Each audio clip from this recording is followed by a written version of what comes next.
Radio Bulan 2 Vata, Mekauti Kenda Vata Mai, Mai San Francisco ki Burubura, Sema Mai Ngai Waseyani.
Pinawala usar turakan marama the road kena kanel lewa pinakabali usar na siya macumay and kabi bingkar rabi tinay and non tu sala ka beraki pinaka ni sambulu binaka na turangan marama the road kena kanel lewa ka kina bekem ni rongone so kongo non di rongo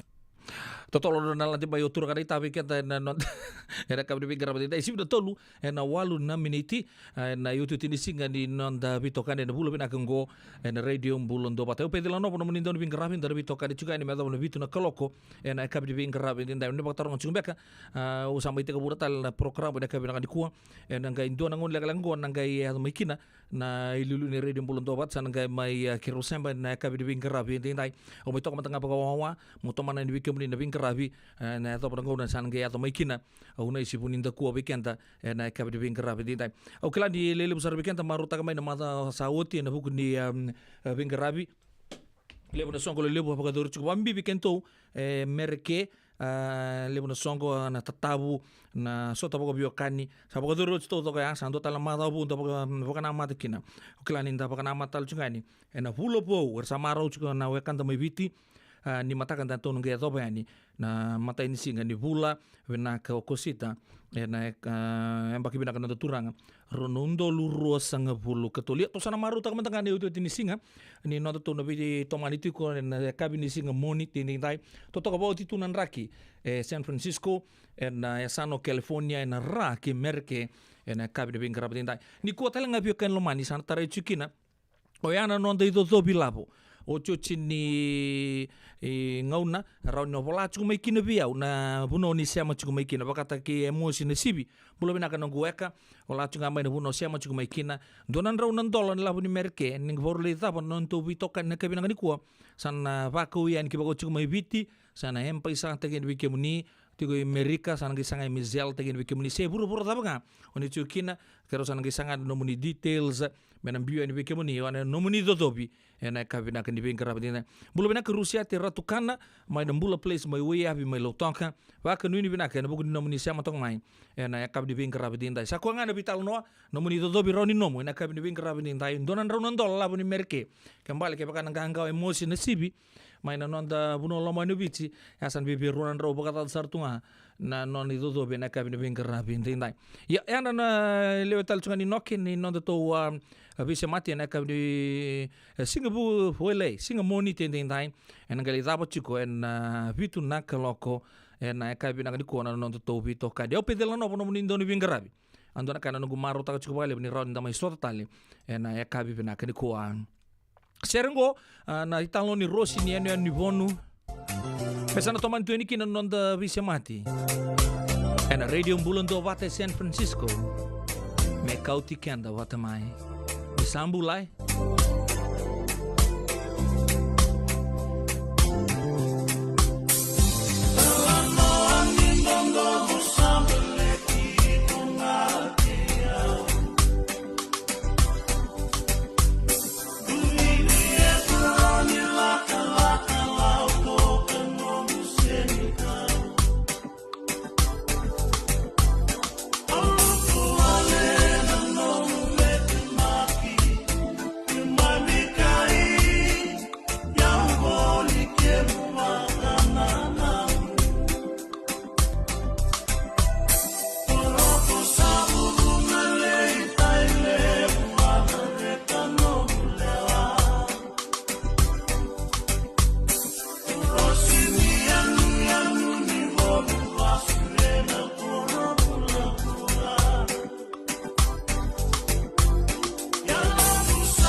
Radio Bulondo Vata mekauti kenda vata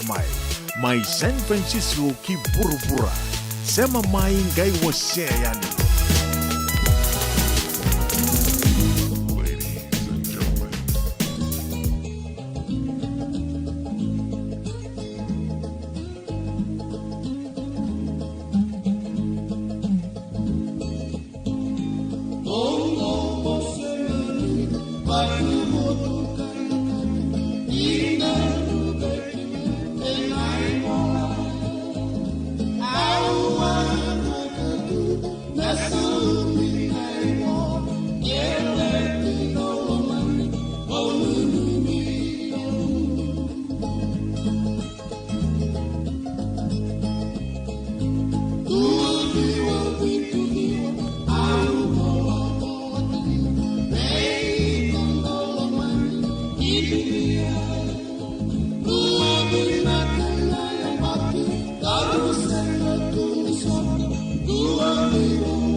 Yo santi saran na italo ni don tomo senga di pakabutukan na tekyo ya. Libungan na non robi pola ichinga na ibola. Ya na matilo totoka na jeri pakawali tembuan na sera uki mata ni selala na kabi beng karabi ni tai. Sibito ko bekenda tolu na ro sanga bul keru na miniti na ngona sanga mai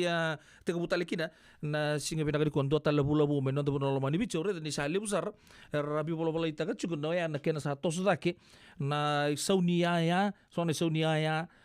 bakatalang kina. O yan, ibondo-bondo nimbas, ye? O, bago isa. Tiga bukikin baka malu, ason vital no, baka dura na budget,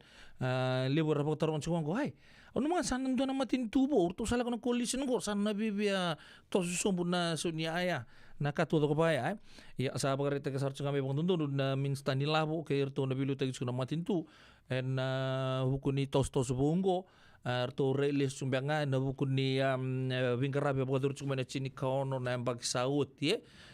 libu sar sumbanga nan jina umena somi sangay sumbanga me birungo ditakin na ilavo me na sangay into na kede wale me sotabi todo kira na ngangani todo ko kena somi nan jina undo na sana me lagu tu na bi somi apa talai kina rabi kambani lebu tu na kena ngata lalai ga mai bago bunutu na Oilei na kena sate bume na pakila ni kuwa wira na kanta kim ni mai bici oya na subsidi mandangani bondo nimbasi sama itu apa na tina pasien dia bakanda buri to maikin au baka wili ka tongango wala tonga baka na Fiji Village you have to fork out more money for bus fare from today yan na sige binakani ko 10% SD 10% subsidy on bus fares come to an end. This will mean that you have to pay 10% that government was previously covering. At tina pasende, akabatakat juga ni bikemuni na matin itu. Ya, sa biutali na matin itu ya, kendaru saraba kata kendaru sana sum. Okay, stage 1, and though rototok ni Dios nga bulu kalima na sende. Stage 1 phase used to cost 95 cents. Tos da ke bagalilay kinanduan ng $2 na sende. Stage 2 $2 sa nga bulu kalima atau sa takin ng $2 ono sa nga bulu kandua. Stage 3 may nandua diwa kina rua sa nga bulu kandua. Yo yan nabital no sa do chicken na nangonong lebu sa tugon sa pata pa na isaw ni tamata takataka na pata pa beka yorto ba ka ni sa kongo na itostoso doon mentan na boso taman dai bagalay sana gay atun donango na sana gay even out o cha sana gay rani tosombo na bukri pakasama to chukin ko na sinrawa o pambot ni kay pakain to na bikar to reta na matu sinra ni to tega bunga to sa tega butu with the bang me sa tosombo to do ko nan bengkar rabutal non to matin tu biti yo pambot ni naron silital sunga weekend ro sana pakasama nangononggo terus natakataka beka ku ko sendaro takaba sotal naka apart from our normal job may non to puno lamani bichi apa reta ka chumengo elebu sa andon ngu taung ka satu na sa siang ando na kabina kitu weekend to iliungo to sana struggle chunga ningo sortu kuna artu bengor to na may bibi sa utang artu na sanga chumbe na kena sanga chunga no matin tu nangononggo na lo manibana yang banggo to nagikintal salak to labinding-dingi ken palala ko ren lak to mindo matin tubo malindo atali ken pambalo ken to sana pakataktong nga pa relak nga main duar may tugon ngo yang gore kito na biso tak bango yo nangono itakatakin actually on the ground nagareta na rokan dina saya to chingo na uko sa barita kana matintu ele bun lak nga mingo tuno sangay set na matintu ni rambuka to sala nga mingo sa le bun karna bisaw siya dari tanggo ni orto mantang artondo kapataka juga na 10% na subsidy na bondo-bondo nimbasar to ko televia to sabe pambulan na sano ya keto tondor sana tatar manta bagati tumbu talanga palilay na vida na sende upambo tin tutu na takataka ba chukina matin tu lew sa posta ka sortunga na matin tu nangonongo lew nga na karto ba tuku na bango ya to sa masula ka mantang anon to matin tu kladi to sa sangsar chuba ko komer tumbita bata na bi katodo ko me doon na plan vina kami na raw ni nagaindua nga na puno iliunggo naran liso tabi kinto bo binaka chukina non to matin tu binaka sa titi chuko nangauna sarangango ya nakanga usana baru tu na ni bikemunia siang dito sombu na ibondo-bondo nimbasi atos to takitale na vida na sende Maka besar mata begule kenen to no life insurance policy my ve Lincoln Heritage. Sigang ayaw sa nakakil ni Tuta, nakatil kabito ni Agostita na 2022 o sangir ta kasarabiri ni tauna. Kami ngaya kina maga ngaya salah ko mana check. Sangat tali ni biara, sangat sarangan ni biara palilai. In time sarangan mai. So nanti liwar kata tunda warna. Kau tunggu. Kau salah lo buat bengo kamu bilang tak. Kampan bilang kang gua na heritage link. Ni, namun bilang sarangan. Sangat tali itu nak kaya. Pakatar tutu nak kena. Pakai nak kena pepo buat itu tak. Kami suami. Nak kira kena timber kena pakai. Sen tu bikin dari labu lewaya. Minta samu kina kisi, lalu ni marong kina ngona mojuri paling bula. Kaki na kar tak waktu na insuang. Baya serangan na muna.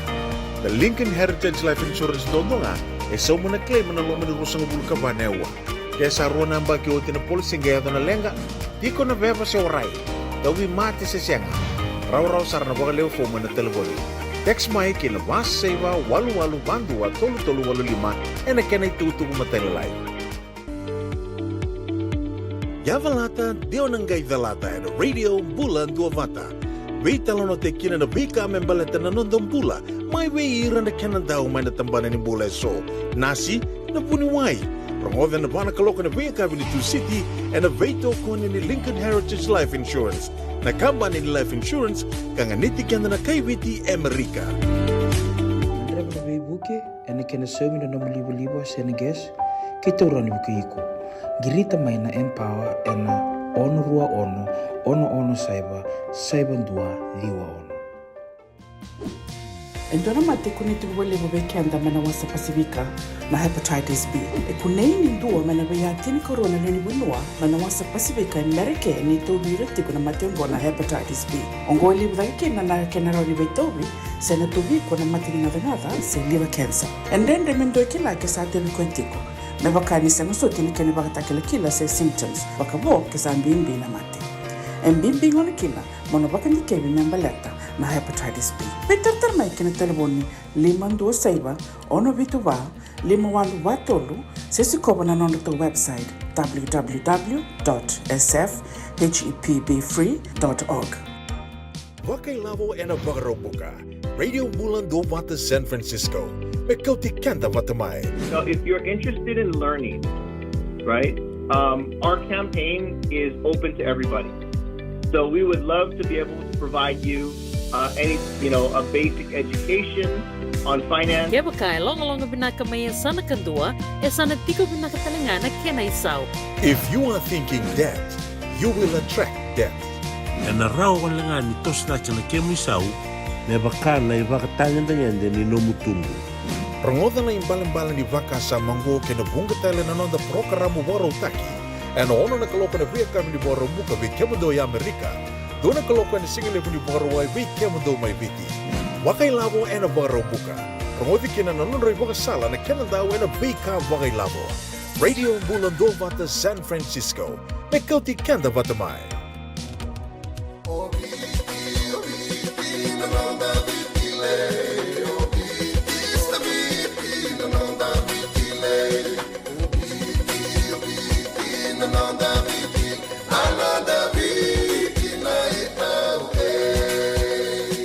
Nonda viti, ke ingasi ni buli paulange reki. Rungodi ena 5 na kaloko ena kabini lotu lebu. Vike mundo e Amerika. Tini karuana na kaloko ena singa lebu ni baka romboka. Vike mundo mai viti. Ena Radio Bulan tua Vata, San Francisco me kauti kenda Vata.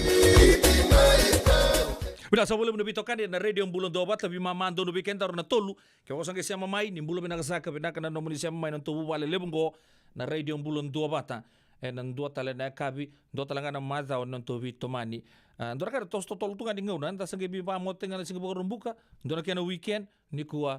to sambati mai sota tale en bulo binaka kena marau ndua na like na weka ge wase yani kene lutua ni kuwa rauni nomu ndona rauna dola labo ni merke towards the end of the show nagitara chuki nendo na linbonwa ndo taronga mai sakabata na BCCB asyang volanga mai biau ena pata to usar pata chuki nongo na Radio Bulan tua Vata na live ni Facebook page na bono ni sema chuku mekina pakango O ilay sambera sa bola minggo ni siya mo chuko may nabuoli ko kay Queensland, may Australia. Kembal sa ambiu sartunga na tanra na buku ni BCCB ya, na buku ni draw na kabi na ni bingkara binting tay. Bulo na ka Mel, na kana siya mo chuko may bakatalan kini ilay sambera may North Queensland. Cheli no magi ni bulo na ka maramatau may apia na rake Samoa menanumikin na. Nangwane leo ni biti ni bulo binak. Binak na bingkara binak ni bator to kana korturang ke na ramay Samoa. Na raki Samoa may api na kabilang ko. Ono small bulo binaka Mrs. Buki Rafa rasama chuma Sacramento gai cross your finger ta ko may takengori. Dikila ronindo tu ni bikemuni na notin donan raw nandona ngona leka-leka nga mengo bulo binaka tori ketinai may naya tukuka biutalanga na zamuni na katobogorota kyo ya. Bakatalang kita bay sa Kingsland. Pamuti ni mbadi tiga buta kita alcuko na Vingarabi na bogi binaka ni kuwa. Na taba ni Vingarabi may Pertania. Nakanando siya mo tumay na via kapito doksar. LJ Bindiri. Oh, sabola mengo na maramanggo. Ni lepo na ken na ito-buchi tugo na may ni sabola kan di tapo kendra pura-pura sa tos na chukina. O yan na pondo-pondo. Wakang bulu talaga bi Watson Kuriwasa sa kirama indo na ser menanumikina on norto nau marama na ita inanta na ita nakasabole na namro siya mo to kumay kina nomuni turanga chikina na kabri bingkara bitai abang nuni binaka tu ni bikim raw na radio bulon do pata na bugi tai baga dur tongor me Sacramento na kabirangan ko tinayana ni bulo binaka watalang kina be falena takaya ulambati baga nuni binaka tu ni bikim ni falsa kerto na staff to doko na British High Commission na kabri bingkara bitai labu ni Amerika no style LJ Bindiri bulo binaka maramataw na kada siya mo kumay na kabri bingkara bitai ya Rusia teratukana ni taron cuma ni BCCB ya ni ko na tare chukina bolanga mai na puno ni siya matu mekina bulo benaka tavale ebi mole bulo benaka malombula sa dende baka nuni binaka to ni bikemu ni ebi kerto to doksar mai vale na ka binaka ni kuwa baka nuni binaka talanga be luken rabo mai do bulo benaka mai na East Coast mbeka ngo na taba siya matu mekina baka nuni binaka mai na batu lebu mai nandi bulo benaka emosi na sivi turanga weka baka nuni binaka to ni bikemu ni kena nomuni mata bu vale na buku nomuni siya matok mai na kabri bingkara bentai kundu chikonan raki mai serea mai na siri bulo benaka na selin na batu boka benaka na vitoka de na kabri bingkara bentai wakatalang kina be wise ndi be si wanga mai samambula na korturanga lebe suba bulo benaka mbiuna tamuni na draw wakatalang kina be chanthoro ranre kamana langi mai Gloucester mai na Pertania wakanuni benaka tu ni bikemuni singlu de talanga kina we andoro turang to kangungo belum nak brother peli mastai peli mbote na kantabu rasia masar cuma majuro mai na yatu masela bakatalakina Ana Rose Hoyt sabar reta kamai na itu domingo mesana sulinga vindo mahivitia nanga itu reta na ken vital no since the busway has gone up belum nak Miss Jack Dis bina kana siya machumai na kabina ni kuwa bakatalakina be James Wakeham mai na Nassau mai na Bahamas bina ka James na numunin do bat chumai na kabina bin karabintai bakatalakina be Robuama lambai lang oh mula robu bina kana siya machumai na tabin dabu bakanu bina ka chugatu bakatalakina be arto mai lami lide be koso kena nomuni mata wale bina ka lide sana biuta langa na zamuni na kato bagarotaki donan ronandol ni Amerika na pele kami de biti na be ronan rau vakazan sai wala chunga me be no bono ni sema chukina na kabi be ngrabi dai na radio bulun do pata upedela no bono munin dono be ngrabi kamarutaki katale randor mai sema na kabi be ngrabi dai na pasi ponene lebu mumbulu benaka nakasabole na siya machumai na nondaru mangamang kalau mentembar right nombulu benaka na turang marama na ita mai na huno buku turang na kelo malombula benaka sarbali na vito kadi na kabri bingarabi ndai ndai ndona serengo sa lebu sar kere chumai kertu ser na marama matanggali bulu benaka matanggali mareta kota laki na be matanggali lusi ngona bongani uoke takau bulu benaka tura marama na ita lai satora Woody Road mai na usori robu wana basambali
sotakina osakede ausika lutukina mangundondo mosabu wa malendina isaratu mata kaci-kaci aunandauna numi ikotuyani manrewa momano mundaulomani abole ameungalo asayani leka nondaru ikobata mula tolu koleweni nongusala makana numanomu bosa yala kotukuna mendaruna baubata isaratu mata kaci-kaci aunandauna numi ikotuyani manreba momano mundaulomani abole ameungalo asayani Aunanumani konina beyau Nebakana mubosani tatau Nawakilani kodabi lakiau Namundondo mosama imau Isaratu mata kaci-kaci Aunandauna numi ikotuyani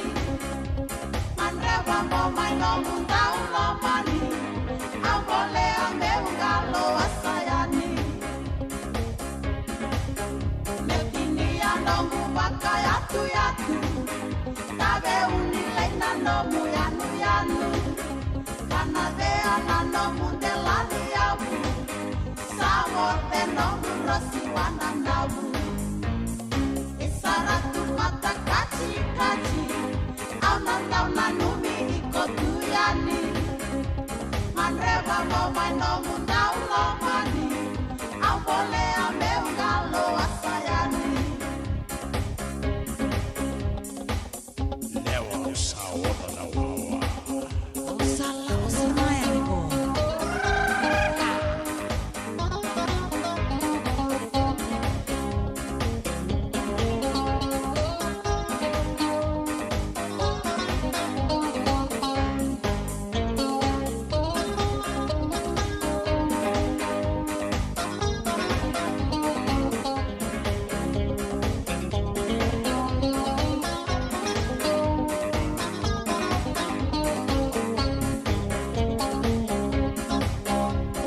Leka nondaru ikobata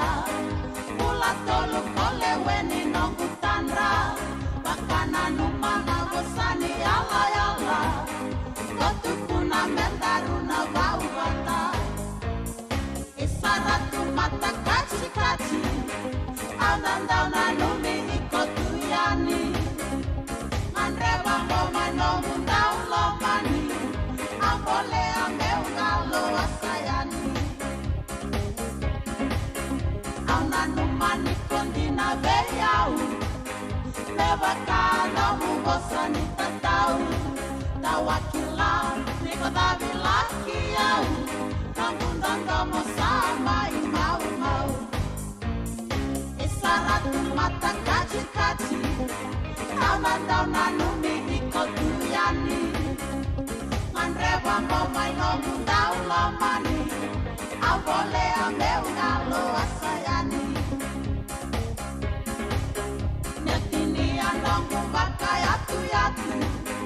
Tabe unile nandomu yanu yanu Kanadea nandomu ndelani yabu Sabote nongu roti wananau Isaratu mata kachi kachi Dauna numi iko tuyani Manreba mamai no mundau lomani Ambole ameu ngalo asayani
Pinawala usar tor kena marama darbo kena wan lewan rekena serne de zoya ena bilo take magosa de ya Mr. Botuloka ena kabdi bin karaba tintai ki bokona potar ngochu ngona vikito en ra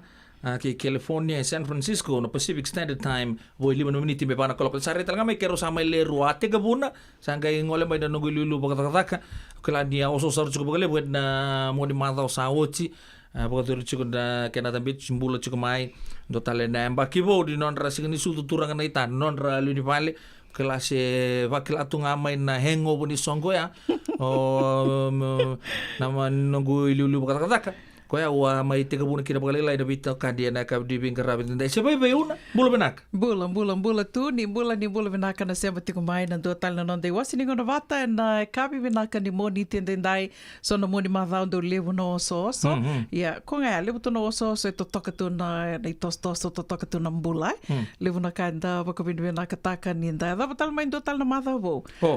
sa mai baka nanda kui na do tal na moni ma wa so do baka na mata ki na do tal na madhau ni garabitawi kiro esureti tukani menda na ve tomani tukani na madhau go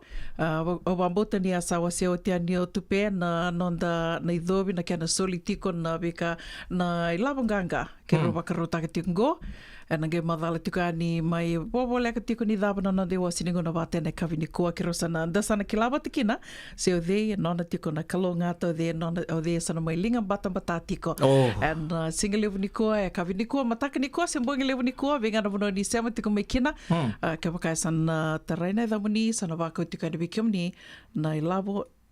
Ami-amida ni Amerika. Labo ami-amida ni Amerika kalau kan kami kenda rats kami Australia ke labo mosi-mosi. Labo mosi-mosi. Ya saya tak pernah kena tuku-tuku di bikin ni. Kero bina kata nak kami di bikin rapi tintai bola cuk ngamai. Ngo keba kau ni bina kata mo nyokat sinabi sisibi ya sabo tengah bikin ni bidangan nau. Dua bakal kata bikin nau sember terai. Semberangan nabitu bola mai leme kitu yawa. Au siapa cuka ini ngo en mai butia mai rewa sia mai tonga mai rewa bulu bena fals wala nga mai na puno ni sia mo kumikina kena lebu nga kena bena kai ya raw sar na kaun na bagato raka bena ni korre le lebu sa bola sumai pakata kitu turanga ya nula beti mbale suba mai waga New South Wales mai Australia ya na indication ni oni vina kata menomo ni na ilavo amida ni Amerika na tarai juga na kabila ni ko sebai beuna dina todoko botongo tolu no miniti me bana kaloko o ti toka na ba kero no bebe tal no tiko yani en non de wasini ngona bata na via kabini moniti me bakarto do beto ko ni tiko kinda na Regional Pacific Islander Task Force tiko ngai sono ulutanga rito nando ngandreva tiko me mai wasi tiko yani no non de wasini ngona bata rito do beto ko ni tiko na kiana mai didi baki tiko no nondo bata batongo na radio bulando bata yani sivina vai na tini na miniti sivina lima na tini na miniti o kila tu sando lewu do nanama ki tiko mai kina nero do betal no tiko yani ke Mrs. Titilia na tini endo na ulutanga totoka ki rona vital no tiko kina na kavini kua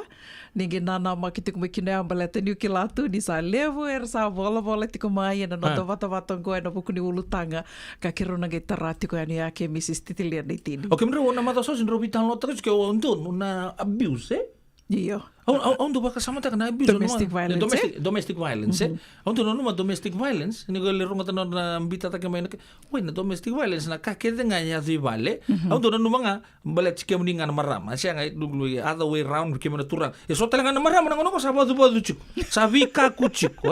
ya talanga. Ya onde no numa domestic violence go kimbak nga na turang because ando tuntung awi superior ke mini do wa. Iya bimok baka sa urarati ke mni.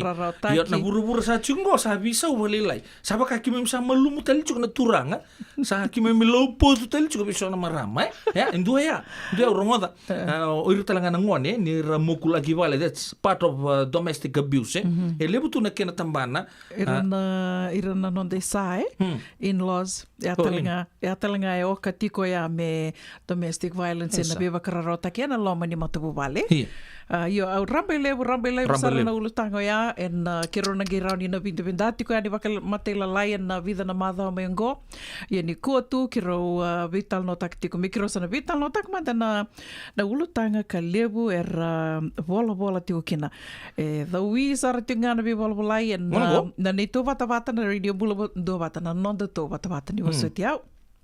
Ana radio bulan do bata ia o ke la nioni sana kilabi ke nioni sa pa kita vitiko na vi bola ya. Oi, na vi bola imbaleci socia. Ngori. Oh, okay. Eu não vou passar mas kita do itu não tandondon, o que lá de levo era pagarita mai. O sotia senga di vosso que for the masses, Eu não guna numa. O que mai vossa nga na non tu na lomba ni vaka samoya. Na vi kanga o kwenga la kuduruma o kwenga. Ya kiro nangai mai. Okay. Okay, menurut nangai tasere kana ka naga di kuana kena binaka kena ta se na engel ta bond. Oi, to sangai pa rong bek ngai dikir. Sedap. Na vital no mantanga vaka la satale ninda va wili katoka na rai ni tamata io na kai nda vaka vini binaka tukina nangonongo tu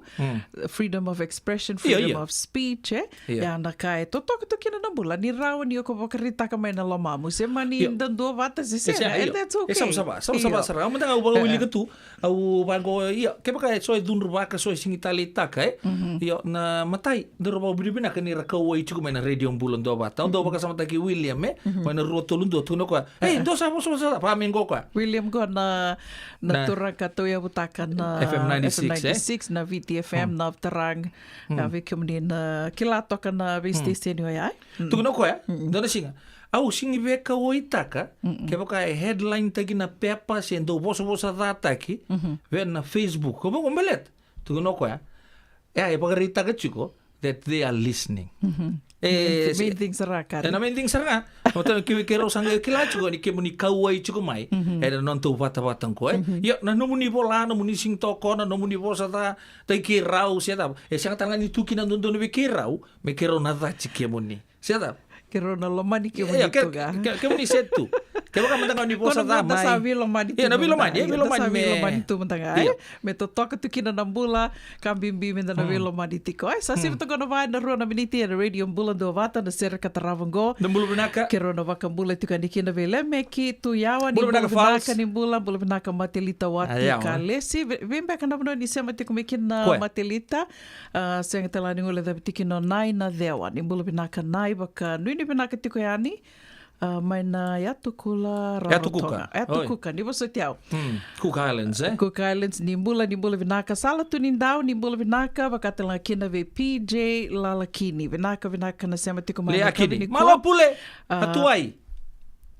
Wakatala kina ve seni langa kalimbiu, wakanuni vinaka tika di vikimdo, and I kavini kua. Mary Blake moa, vinaka na sema tiko mai, vikamni na maramanita. Ondo redi koenga ondo wakasama teki odina Mikasa. Kwa hiyo na nonra pusi Iyo. Ondo wakasama teki Mikasa. Nimbula vinaka maramanita. Simbolo chumbe ko Mikasa. Senga wakavio sa wakadiengo Mikasa. Na vida na mbaksawa tie neita. Bula vinaka nina mokali wakanuni vinaka tikiani wakatala kina ve Pauli asi Karavaki. Vinaka na sema tiko mai kinoya. Langi F vinaka wakalevu mai sabu senga talani ngula da tiko na serengoti na itale nimbula vinaka sista. Wakanuni vinaka tikiani vikimdo mendele na vesi. Wakatala kina ve Wise Diva vesi wanga nimbula vinaka. Senga talani ngula da tiko na serengo Balts Rose vinaka wakalevu na sema tiko mai. Visunia Vakaloloma, vinaka na sema tiko mai na kavini kua ke Banjo Cool Breeze. Wakanduni vinaka tukani Banjo, bula vinaka Chope ke Melia, vinaka wakalevu na sema tiko mai Ngilandi, wakanduni vinaka tukani vikimdo bambuta sari rimbongi levu tumbakan gori, senga talangani ngula davi tukina o nau di ndrekeni. Bula sia, ke kimdo na sema tiko ngori mai Wagga New South Wales, wakanduni vinaka talitungani vikimdo, and kavini kua sivitangana vai na vana viniti na radio bulando vata San Francisco, bekoti kanda vata mai. Bulu benaka Rup, brother Rup, bulu benaka Esala Trust King, bulu benaka tahu apa sakit Rarube Miss Batu Boka Nak na siya cukup main me kuada na batu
nungu chisu nungu banua. Dorongote na vima mani ono kina vitu ene kawni bugu lulu be kemudawe California. Vima mani rua ene kawi kina tolu ene singalewu ni lotilewu be kemudawe viti. E warotaka na New Methodist Christian Fellowship USA. Rongote ene radio bulan do vata San Francisco me kauti kenda vata mai. Nada masara manda me huliki na dono no life insurance policy mai be Lincoln Heritage. Singa ngaya sa nakakil ni tutane katil kabitu ni akostita na 2022 o sangir ta kasarabiri ni tauna. Kabi ngaya kina maga ngaya sala ko mana check. E senga tale ni bera, senga saranga ni bera balila. In time saranga mai. So dan tele warga tele tunda warga. Ko tongo. O saya lo wa bengo pa binaktak. Na kampanye binakang ko na heritage clinic. Ngone bina kasaranga senga talento na kaya wakatara tutura kena baka na kena pepo wog dito ta kame so mi nda kila kena timber na vaka senga tubi kena ila bulle waya nda samu kina kisi no ni maron kina ngona mojuri palimbul kakive kam taka wondo na insuo ya saranga na buna the Lincoln Heritage Life Insurance dondonga e so mona claim na lo mena rusang bulu ka banewa ke sarona mbaki otina polisi ngaya na lenga iko na beba se orai dawi mate se sianga raw sarna boga leo fo mona telefoni text mai ke na was seva walu bandu wa tolu walu lima ena kena tutu matele lai Grati una sala mirani lele kina numni bakan takana liba ena numi do vale Empower in the Southern California Pacific Islander Community Response Team e bakaru takana program semni so me kuiko girmai ena onurua ono saiba dua dia on Radio Bulan do Vata me kauti kenda vata mai San Francisco ki burubura sema mai ngai wose yani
Ongo na programa Warotaki man Regional Pacific Islander Task Force and a radio Mulundonga to San Francisco na Kauti Kenta Patamai.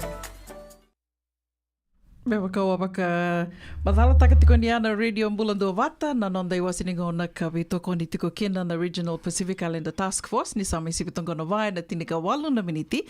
Ni kua kiro na numa me kiro vital no takani na Dabsarmanda na nonrutu i tabitiko se na nonrutu i naki na nonrutu i tabi se na nonrutu i naki tiko na Regional Pacific Islander Task Force Dabsarmanda nonrutu i tabi na nonda vata vatongo na radio Mbulando Vata wakatan la kina be kenda na ito keisi o kenda na keibiti kanta sama i baka tiko na vanua livungo o Amerika. Tu, prani pa madala manda kina? Au ni poso cheo ke baka nelekaleka ngada nungu pa madala taka iyo. Ngonto na mati songo kanto sanga me reita na vika membale tikenda na ngoni ni Pasifika ni udabuto ya wili kino sa motong all Pacific Islanders en unongo California pa mimbichu na Bay Area mantangango ya do Sacramento baka tala kina na Bay bono telengo na vika tundo baka doro chuko en do bulongo ditu na vika membaleta nondambulai baleta então elo reichu ni levo na matele levo mai na buno levo merke ya do bikenta sarchunga na turanga na marama mai na Pasifika ortu sangke do la ko aboki artondo tu na arto health fair ke ko apa kasam tagauna baka duro endua ngai isi bucho ko bikenta na itoki apa duro mai pedalumai yan na vi punuar to branch out ni kina na Pacific Islander Task Force na nortondo vi bakara ramata gitu weekenda antara ni lako tu ene sona punuar to ndo bakarutaka arto directly se indirectly involved na nonta bulongodi nonta ndo sikobi okenda na kenda da kumungo na Pasifika uliki no viti ken other Pacific Islanders na puno levo Amerika sa kombeka na enirani tomana mata balele bale to kenda ke baka na pakarita o kenda mandanga na Pacific Islanders to do ko men na Pacific ano men na Pacific ke baka na reta mai taki mai na Yatu Marcella mai na Marianas and reta todo como também regardless mandanga ke baka US territory setup ya do mai ya kenda na ne kumu ke de o bambuta se mandanga niado na vida na milioni kento mai vici to se bola ka mandanga ni do milioni ke ko vambo tana bebe ke baka na lepu sara na wili wat to na kende wili la Pasifika mai na non do maten tu o vambo te singi na blota ka baka na ro se tolu na milioni na leuni vanua ke mbalo kenda le sar ke baka na va to wata kirto na irna wekanda mai Mexico bala to California ko initially apa patungan ni puno Mexico sumber mai next ko tu Amerika bale sa tiba ki tweaked na non rambulan de kanto ko mai Mexico ersali li butala iki irna Asia o kenda nda sangai tumuta ki tumingo na non de wili ya sianga sar o ke baka no pa to batang mata kirndo barta chuko California mandanga na wili ni le ni puno California pa sanga bulu na milioni yo o kenda to na Pacific Islanders rani uta butu na kene boso ngo na wai tui levu ngo kento baka chunga one small drop yo da wo bibina kana buku ni kawa yetu we sona turanga na marama kara mbudi na sona matangali songo bango mera check tagi kenda tu ninda sama itu na buno nda bulangi kina ko bimbi chunga buno levu ngo Amerika se na sana ngo California se vai be una Dina todo ako tu. Andona ka da oyo mandanga bakatike o talitaka na do daka ka baka bole ka sara batike to na songo go na Regional Pacific Islander Task Force. Andona ka tu takatiko baka lebu tu ningo baka ke baka oni sangole me Amerika oni sambutu ki Amerika oti do baka na ngona oni asa baka leo fomu kina so baka na ka oni asa bia baka leo fomu kina oni na reida tiko ni na do tarongi mai na do na tar do tarongi tiko mai na race race sange do bolai tiko like your ethnic group sange do bolai na Asia sio Spanish batiko ya yo kendo to baka me tondongele umani batatiko kerto tō na ACI, Asian or Pacific Islanders. Io sanga I tiko ia, na ka rito sa sanga taka tiko na Regional Pacific Islander Task Force, me nandua beira na ia na ngone ndo tarungi kina na mo bakalefo me tarungi kina na reisi se o kao tamata dawai. Me ndua ia, me sabalai sarito ngā kina, Tonga, Samoa, se Fijian, me wāti koe ambaleta ni tuku ni to reidor to goira sa bakandi keba sa balabu mai na ngauna baka leuena tu mai nei songo ngo sa reida na kena binaka na kena da na ndui e tiko ka sange mai wāti koe na non reto rai me ado tiko mai na ngauna go na non reto sa sanga tiko ia me na gai ndo tale na ngauna me gai la koe ni mona reida ndo na fomo se o baka le fomo e sana taringi nga mai Fijian, Tonga and Samoa ne me wa ia baleta ni lo rai ni sa toso tak sartiko na kendi wili nei toke kanta sama iba kai tiko na bonole bongo Amerika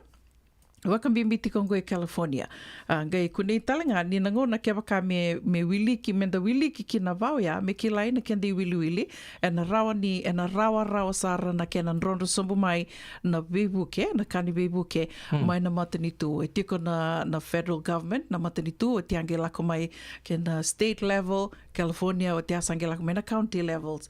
sange lako sarani na bebu no enda tiko kina na vitau ni la lai enda sena korla lai enda tiko kina ia e vati ngona na rawa na kenan rondo somia ke baka menda kilei tiko ni o kenda we are Fijians senga ni ndau mani bata tu ke ira na ACI ira na ACI ngona China na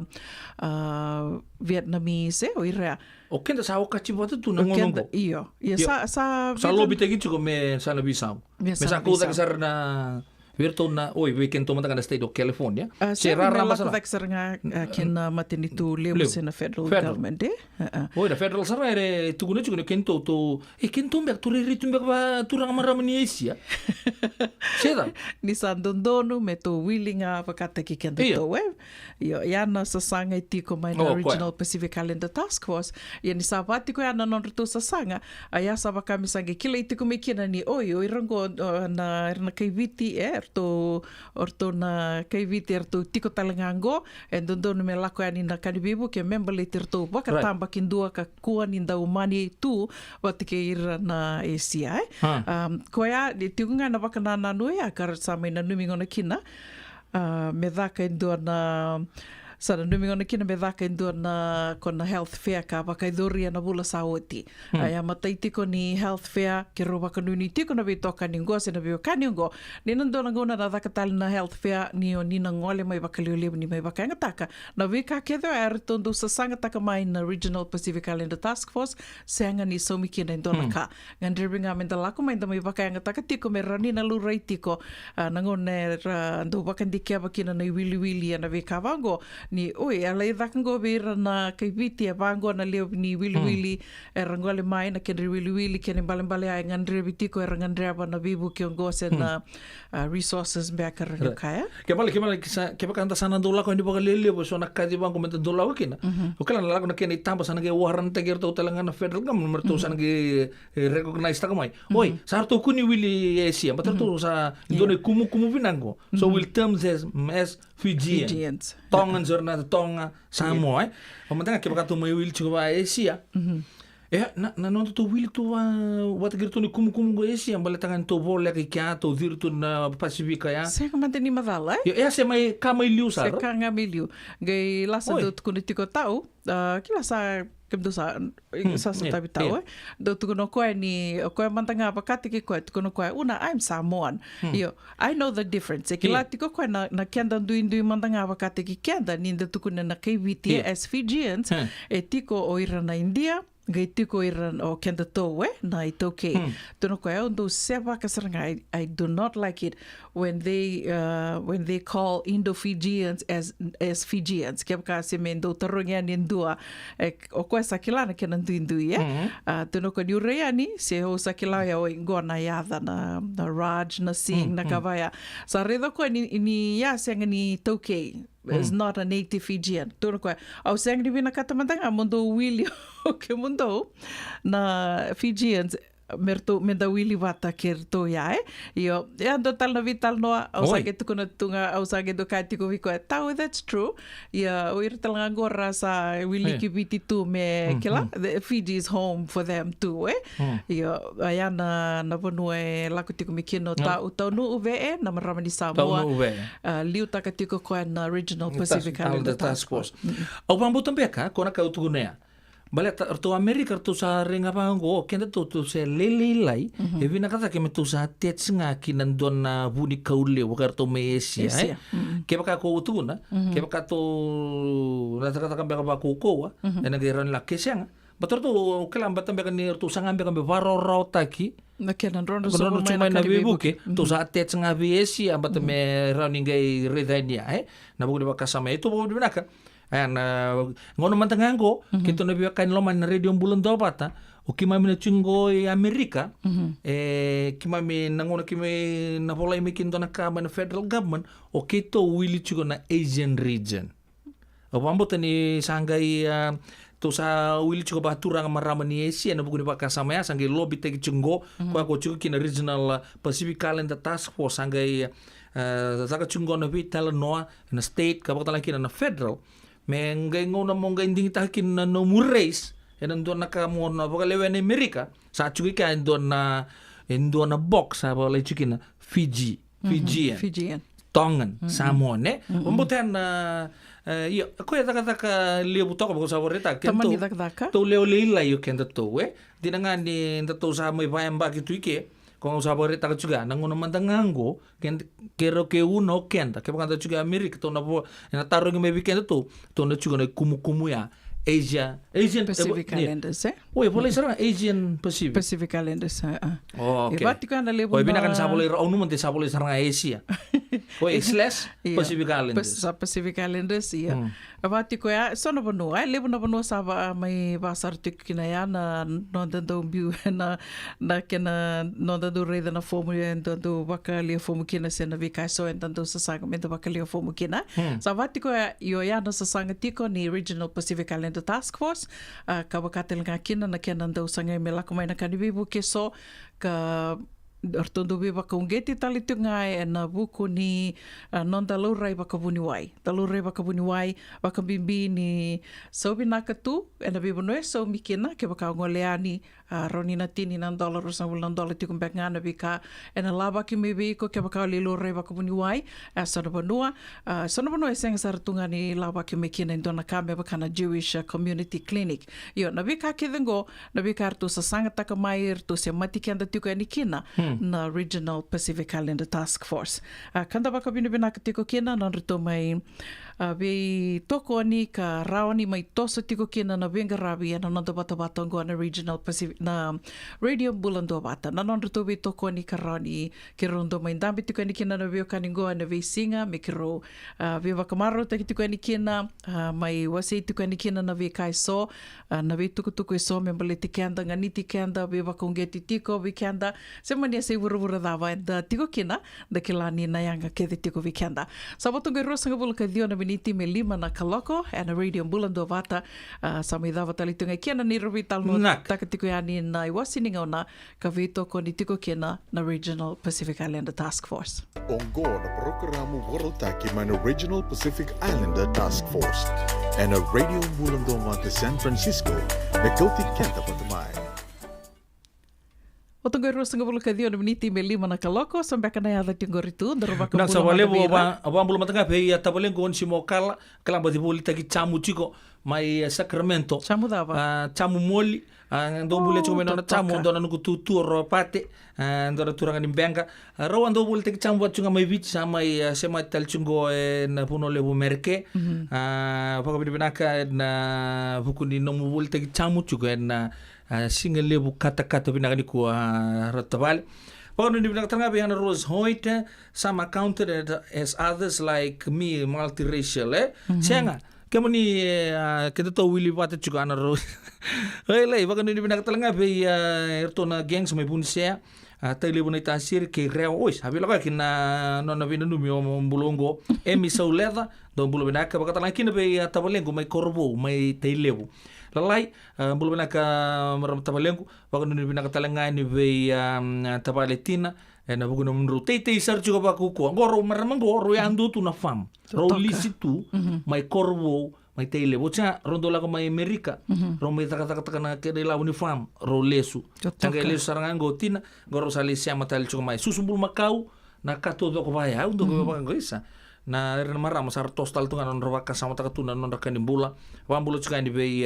lalai tabale na malo bale bo siamo chuka na kape na ko kata laki ni be la bakalo loma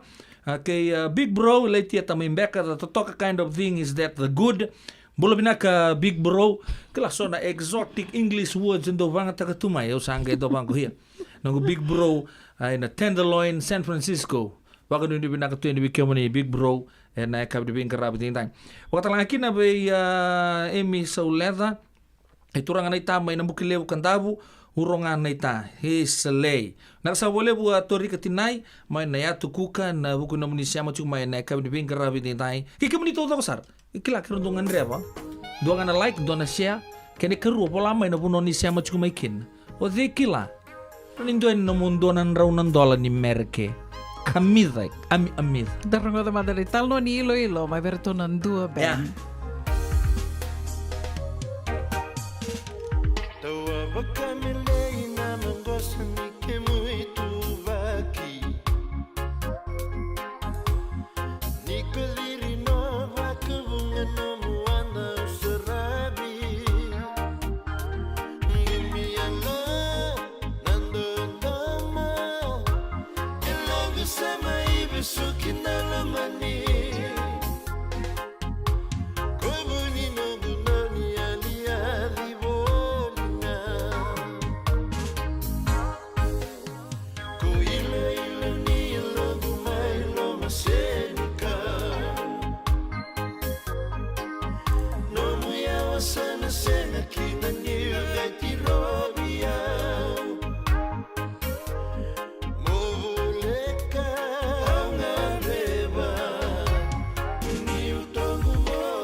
Katarina Ombulo, Katarina Lu, Siwalena Isuolia.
Yavalata, Deonangai Velata, and Radio Bulan Duavata. Wait alone te kina na bika membaleta na nondong bula. Mai wei ira na kanandao mai na tambana ni bula so. Nasi na puniwai. Promover na bana kaloka na bika vini tu city and a veito kone ni Lincoln Heritage Life Insurance. Na kambani ni Life Insurance kanganiti kanda na kaiwiti Amerika. Endona mate kuniti wale wabekenda mana wasa Pasifika na hepatitis B. Kuneini ndua mana bayatini corona nini winua mana wasa Pasifika Amerike ni tobi retiku na matembo na hepatitis B. Ongoli wabeke na kenaroni betobi sena tobi kuna matini ngadangada se liver cancer. Endende mendo kila kesate vikwentiko. Na wakani sengusote ni kani wakatakila kila se symptoms wakabo kesambimbi na mate. Mbimbi ngoni kila mono wakani kevi membaleta na hepatitis B. Peter Termaike na telefoni 526 ono vituva 51watolu sesi kobo na nondo to website www.sfhepbfree.org.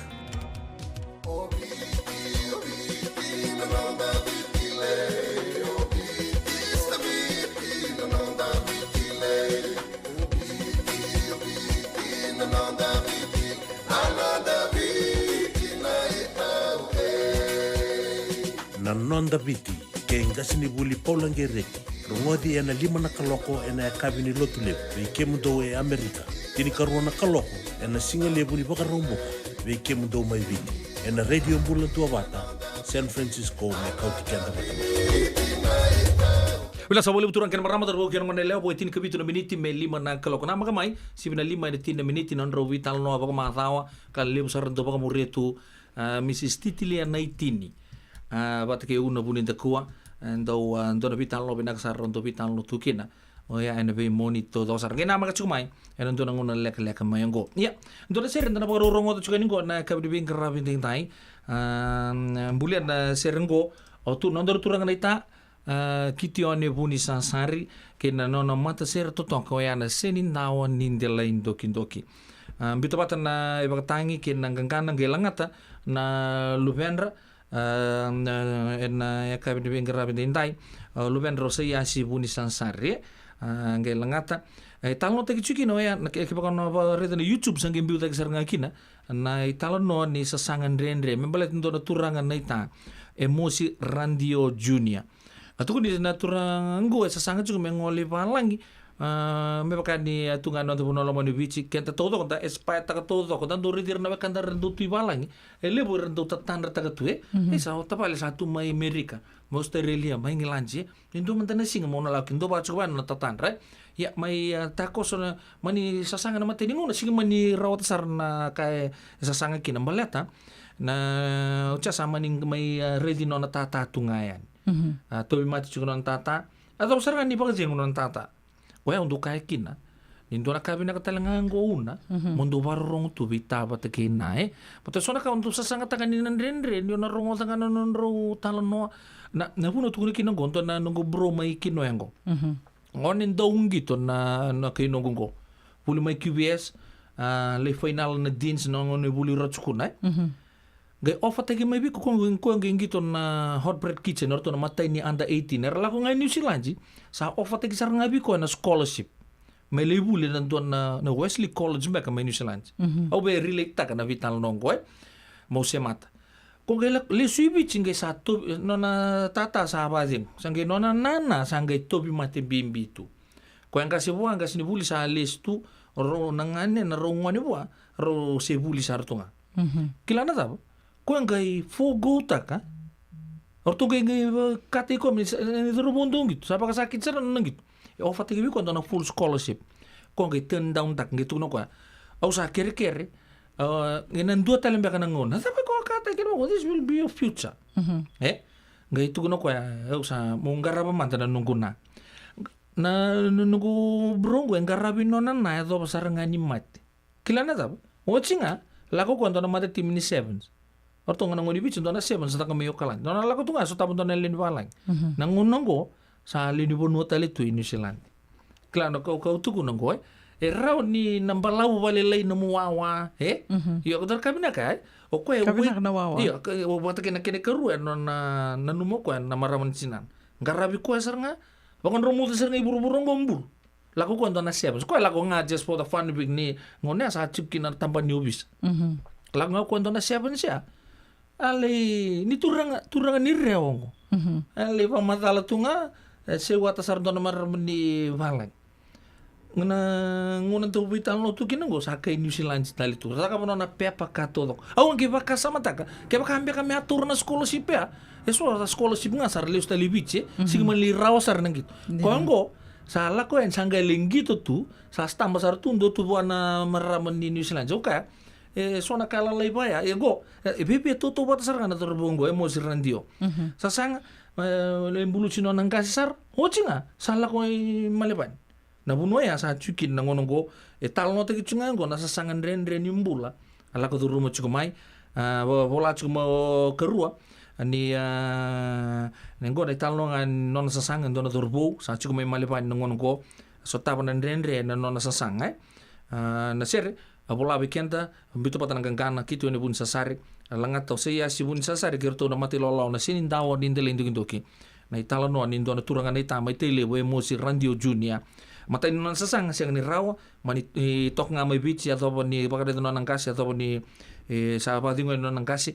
ocha waka sama tango ochi nga na bimbul ko tu juga sama dalam mai no na bisa ko andre juga sa chuko mai malevani nangonong ko o na kero rin boleh talangan doon ng bulan nangonong ko kabi na kamo sa sanga tunga sa siya nga ngo tobolya baka tobolya mawi mataw kaya kamanda mo tata dia ngumanda pare di kero tumanda pare di tuyan yan to nakalunga tele boy tuya siya mata narunay talong ito nubi na kasaranga ito ko sa tumay Melbourne nanonay talong ko turang kan maramo darbo kinong nilewa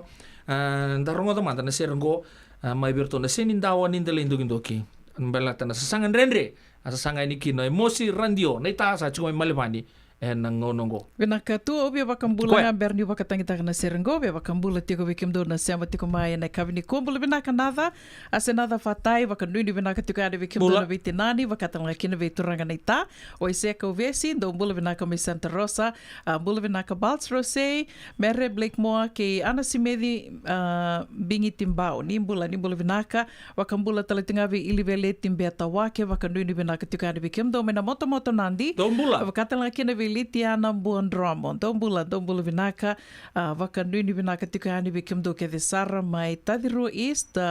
Hogan Drive Ngorto Sama tikani na Hogan Drive Sacramento. Wakambula talitungani vi Tracy tayo via. Bula vinaka Tracy. Thank you for tuning in. Please share, please like our page and share. Wakambula talitunga ni Amy Sauleda, very mi tuimbao ni bula vinaka. Wakambimbi tikuna vina no miongove training Heavenwood. Ke kiamani ke desara. Na mbiuba no tu mai, ni thaka tu, vili niu, lisa sanga takitu na mbula, na vei matani tu lelio weso, na vei asai wura ni bula vinaka.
Pinawali besar turun kan marama terbuki nongon leo pambot ni sa koya na serbu weekend da pambot sanga mbiu cinga na dono ngol lela sa uci minta sarabo na lewe pura-pura ni YouTube anta po divina kan ni sa soli mai weekend na bi bakan donu minta talno ta kamandani bina sa bole bu keruote ani talno ni sasanga ni turang ni ta randio turang ni te lebu ngara po bina tunga non tata atau di bandrumu de pura-pura ngo pakai yo te kisara visa sang-sangan rendre sang tumikina sale chuku bina kasar mai malevani ena ka bina ni kuanto servo me bertona senindawa nindelai ndoki Potong goe ono na miniti me 5 na kaloko, ati toka na 5 na tini na miniti ke rona mai betal no tiko ni kina ke Mrs. Titilia na itini na dona ulutanga ke ro wakamadhala taka tiko ni a. Levo sara rasa betal no tiko me kina, levo koe ara sa waka mera sa vei sa wasa tiko kina. En wata ngoa na Radio Mbulando wata, koe a ke ro sura tika mini tiko ni kina, ni seama tiko mai, na wuko ni betal no ya. Ia, ni o tio a sembera tiko na vitu na kawini kua na gai madhala tiko se o dhe sa nona tiko na kalungata, o dhe sa na nona tiko na ilavonganga. Ilavonganga. Olanga mai, Polanga mai se vena wano ni seama tiko me kina, ke ro sa tura ke tiko ngona iada, sana ngai madhala tiko dhe sana nona tiko na kalungata se mania sei burubura dawa. O ni seama tiko me kina, sana wako ya ni na ilavo ni mereka. Labo ame dareda. E chungo, omo barta ngai ningo, bebe batongo. Na wana nga sana set kina sana ubuka ni bike mun. Awakaro taka te mengo tupe na nomuni dobi ko nga sana nona tiko na kalunga te ne kawini koa. Pai botonga 5 na miniti me 5 na kaloko bakambula tiko ani bike mni ke sara se mania se burubura davo ni se tiko me kina ne kawini koa ndu tiko na singa ndu na ngauna ndu na vanua. Yendo bakawini binaka ni rawa ni ndo mai se tiko na Radio Mbulando vata San Francisco. Me kauti kanda vata tiko mai ke bakasinge mataining ona ni se mai kina kere ndu tinga na like ndu na share. Tiko talangana ni tu YouTube channel ke raun yu ninge subscribe kina do makasare na bebu ke sara tiko baka lebu na kena didi baki tiko na nonda bata ngoa na Radio Mbulando bata tu peso mbeka na yada tiko ngori apa mbulu cuma tangan ya tu kuka wambo tendon penuanggo siapa tu meki nonton tu kanggo bulu benaka matanggali bolam baliwai vingarabi chung na hotel mai Aitutaki. E una Aitutaki ngo ko bebia rota chung ni 5 minutes mai rarotong Cook Island. Sen dor puno erdo siama chung ni kina erdo la ko bagalebu o ira na sarbanua. Ninda tabuta bango na pitalo ni labu. E ba matateg sarngamai na lot number na katoda ko na Naka siama chung mai na bit sanga bulu kadio Velo Drive mai kinoya. Gai baka 5 takin na kena na bako ya ni bikimdo mai na lot bit sanga bulu kadio Velo Drive. Ele malo. Waktu lagi de amina si Rokomba baka nuni binakto ni bikimni Will Smith nanum talaki na Mela Smith mai lotoka kero na no bumale mai tadi rua. Venatio meme Daisy Maria Kisani bulu benaka emi sauleta asenada fatai ni kalungo ta sakatala ngau kemuni wakata laki be lori ma sautu mai Serene Australia bulu benaka maramakai Bals Rosei sabaira Corolasen duan ruka ni bulu benaka Tracy Tai Aovea bulu benaka Tracy naka na sama chuku mai Tracy na ka benaka dikua vaka nuni benaka talanga be maramayanu lembanta kai mai Sacramento Will Smith mai waitio mai tadi ruan do sambulo benaka ando kabango na vitalo ni bala kina silini specify te gisaranga mai eu chukungo indona ruku ni wabu eu chukungo na lot 79 mai Velo Drive mai kinoya otongo erua na miniti me 5 na kaloko bula tabali Jim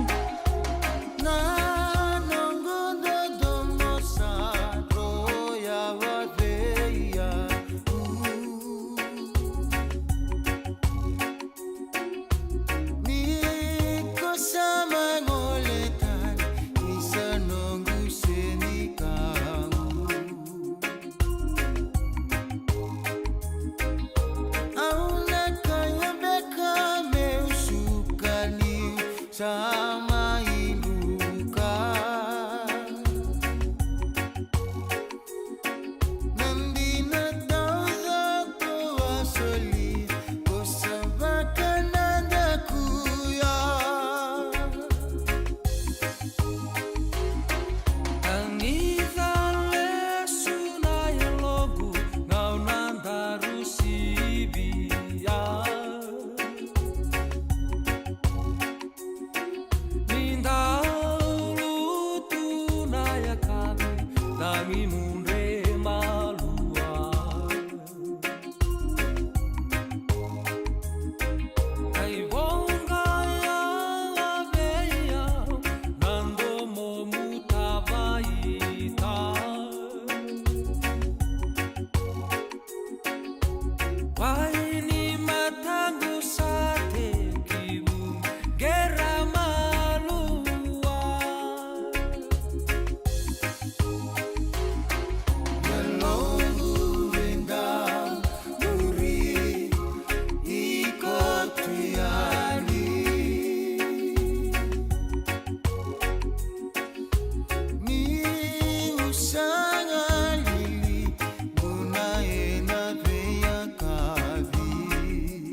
Nungu chisu nungu banua.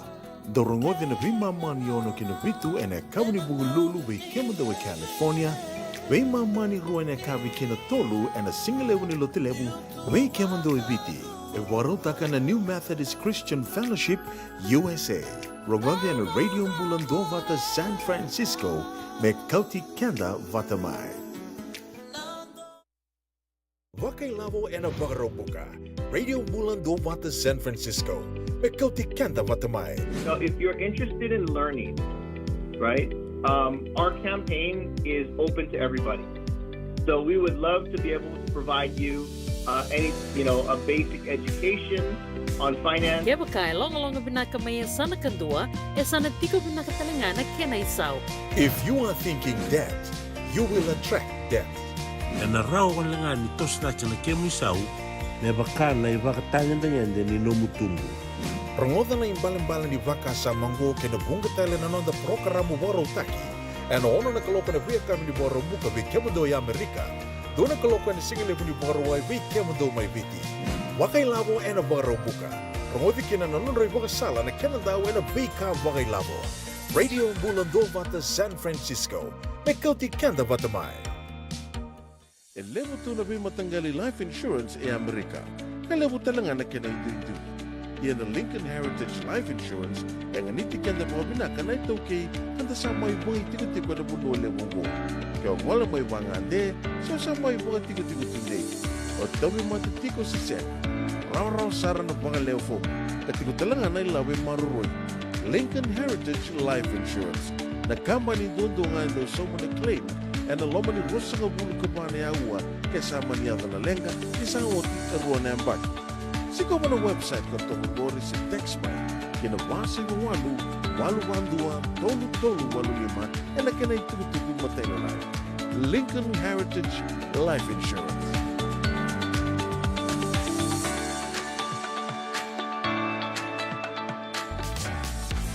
Radio Bulando Vata Mekauti Kenda Vata Mai. Mai San Francisco ki buru-bura. Sema mai ngai wase yani.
Ana radio mbulan dua vata vakambula tiku hari vikem ni kede sarana siama tiku maya ne kabi benaka ni moni tiende ndai ne katolu sanga vulu kandu ni singa ni vulu Julai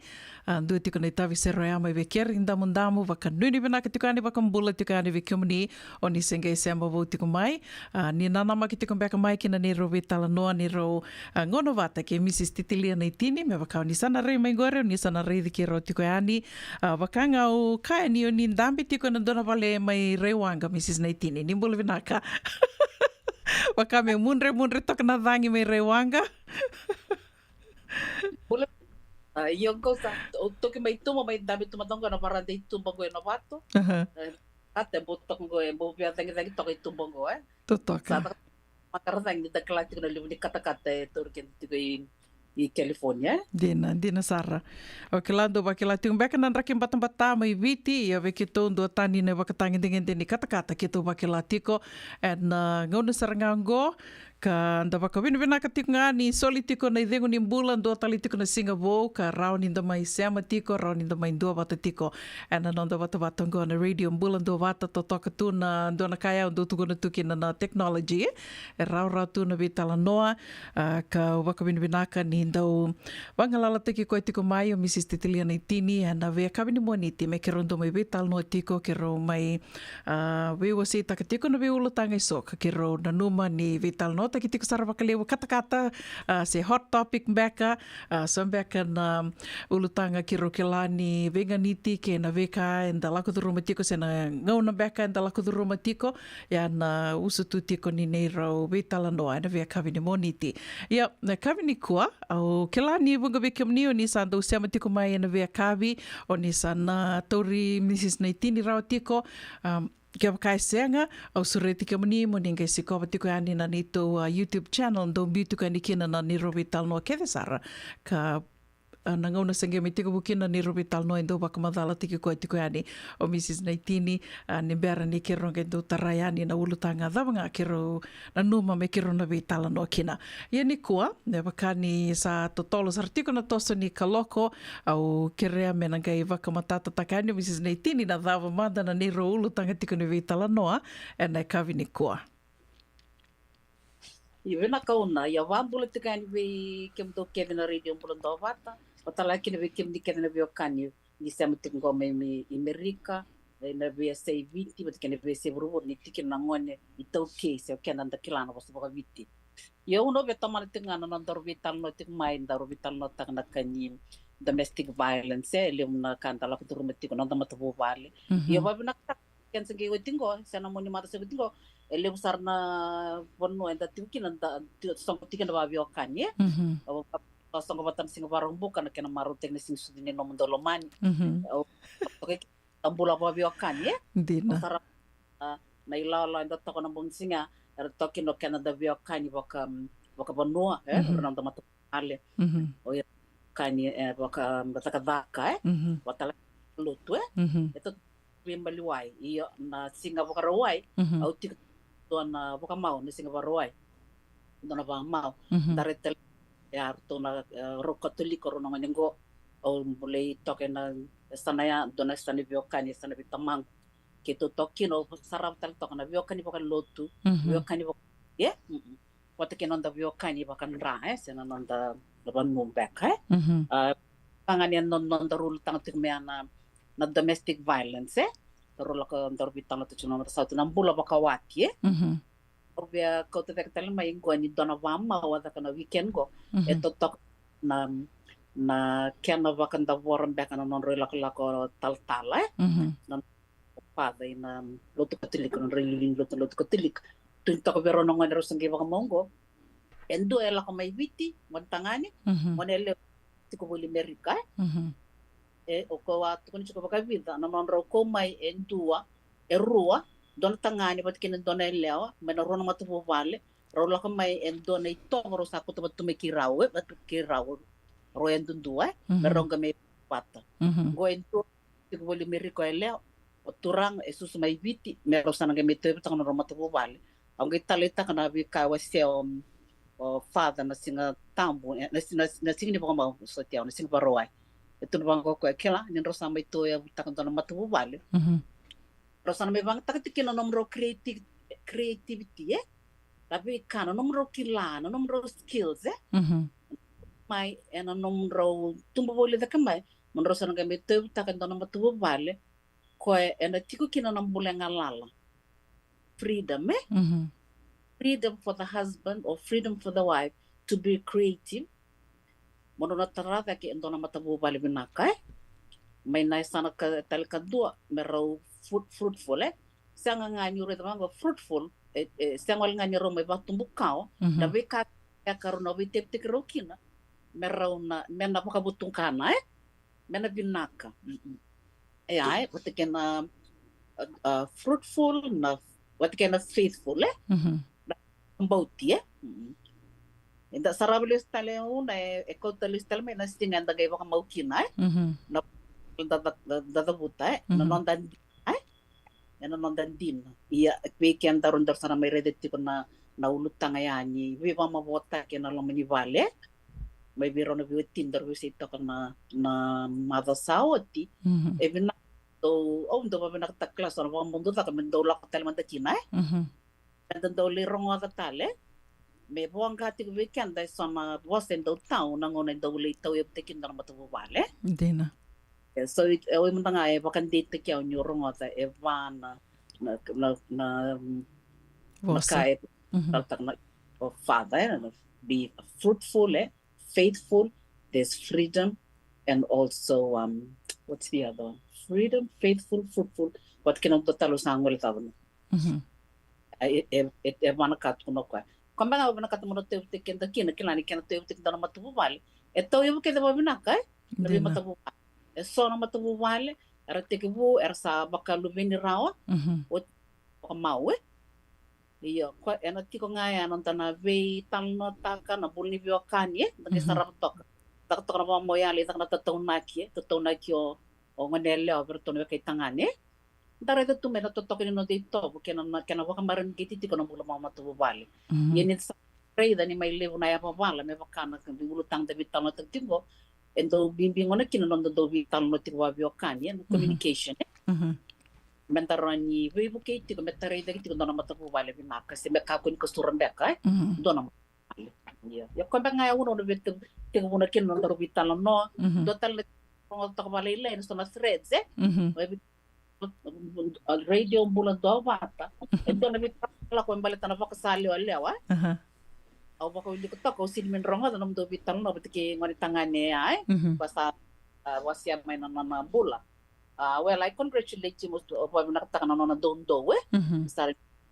iyo talanga sona kan dar ni tubang dar ni bitang no ta me matatambe kana ndakakundo walewa and doon ang rakinibulay ng doon na tamat-tambuyani that's non ding-ding niya Dina. Yeah. Pinaka. Pinaka wakalevu. Kero keto semberni vitala no kisotia. Mani ia nangona sa o sambito ta kenga ni na post ya wakamio visureti tiko merangena na makimikina ia o tia mani mai tandreti nga wakalilai na nitu sa sanga tiko mekitu semana singa mani senga ni adorawa ia biuto nga na post ya o sa o tindo na singa ka runi singa o sangai na numa meu reili suba talemanta na post ya baleta livu na notifications la ko tiko mai na nungu na Facebook o sangai reda vango kami ukuran bui taka wakalevu na bola e wakaiduri tiko na visa voasa la ko tiko na mai na post ya ia matai matanga ki te semberni vital no ki so tia o tia au sangai vangango ve tupe isa sa ke ni na kim back nga me to asi ko ni vital no na madao ya sambiu dak matanga ni na post ndona kavi na ka ni kito na ge isanga mi kito na ge vital no tale na madao ngo baleta ni o reda o wakabini bina kataka baleta ni da reda voto kina na rai ni tamata na ndui ni rai ni tamata so ukuran bui taka wakaleu na non rai so e wakame o tumbutal na ngololoma na non rai baleta ni ndo tani na non reda mayo ira na radio mbulando vata na vata ngo kanga sange o wakandita ki o mantanga mikina baleta ni so na bola la ko tu e senga ni ra wakasama taka ni rawa ni na waka mosia se waka rarao taka na alo ni tamata na vosa na vika o volai kanga o sange wakandita ki o kina ni matai matanga na radio mbulando vata na kene kau se na slogan do tuku ni to ke to do tuku na to na radio mbulando vata San Francisco ko tikenda vata mai na ngona mai toia vata ki kina na radio mbulando vata na kena usu tu na wakanana nu tamba ki ndoa saranga me kuti kenda vata mai na kau ito ke se mani wakadava ndui nonda wakambauta ndui na nonda rai na nonda vena pono enda ngwale mikina na waka nui e tiko ni rawa ni waka ngataki na vata vatongo me kuti kenda vata mai kena balambale ai soli e tiko na ngalala soli kina tamata yando na ngalala mo ngwale mai kina radio mbulando vata mai waka reitaka na nomu na numa na nomu rai ya menda vila veti vaki tiko me kakua ni da wakangataka na vata vatongo menda vin reti sombo kina koe o waka vinaka kina ni ambiu dhaki ani na post ya sa o sanga i reida kina na raini tamata na kina ndui so wakami o na vosa wawalangi lako tiku mai na nungu wakasama so far from the truth na vanua e tuki na vata vatongo na radio mbulando vata ko te kenda vata tiko mai, no matter what, na regardless, ndua e pakasa leo tiko, se seanga, o ndingi takama pakasa leo, se seanga, na vika kede vau ia, ke waka, o nina wakamuri e tiko, se o nindo wakamuri mai na radio mbulando vata, nina reida, ni so na songo, and ka keto sama i sema tiko kina na radio mbulando vata e California, e raveli utaki, radidi wakasaratinga, uira kara wakasa leo tiko. E senga ni ndua ngalala tu ya vai ana ni tu rai senga ni ndua ngalala tu buai ndua me wakaleo atali ndua na tamata ke na kai ndingi taka whatever lifestyle ndua ndingi taka ya na nona ndingi wakati ki koe koe ke to maru taka kina ni loma solio sotia me mai wase na nona tal nona vika lako duruma baleta ni senga ni o ira ke na wakasa leo tu rauniu kaya ni sa maru taka tu na banu tu kina se na vika na topo ni mbula mbula taka tiko e tiko e so rauniu kaya vi mbati ko mbeka vi sanga tiko na lomandra na londre na visinga na nonra sanga tiko se rambeka ni rawaka sama taka isa o yuki lai dhala tu na bonongo obi na kata mi ona waka ndondonu taka na nongo mbula that battle every day. E tiko e so era lako duruma tiko e a koe a ke tona no maniwe naka me tal no taka o so tia na nona na veka lako duruma mai me rawa ni na vokeira. E senga ni mbaleta na nona ni tobi na kata me voasa me rau ni moni bevi ki na moni me ke to redi ke moni sombo na bakasa leo tuna lako duruma tuna mbula ya. It's okay. E kenda duindui ke de tu. E ana usu tu tiko ni ni to ngandraba me mai ke tona mai vital noa ke sotia Mrs. Naitini. Oi, vinda ko na ia ni uli kanga au re toka ni sambil te kamai sali mo na vika na vital noa. Ia monore ta manda na vosa baka viti au na vosa vakaviti ni da tukuna vosa vakaviti vakai tombimbi ai mosi toka reda ngoni pakasa leo me tu teite paten kana vosa vabalang LGBT berker yo ote amersanga isor tukuna me bina kata bibi tanno ngana bi kambale tan domestic violence mama vota ke tara tingana lo mani vale na bola ba bi kan yo mo re ona pena kata mona tambak mo tukuna kana ba biti kala let me unpack this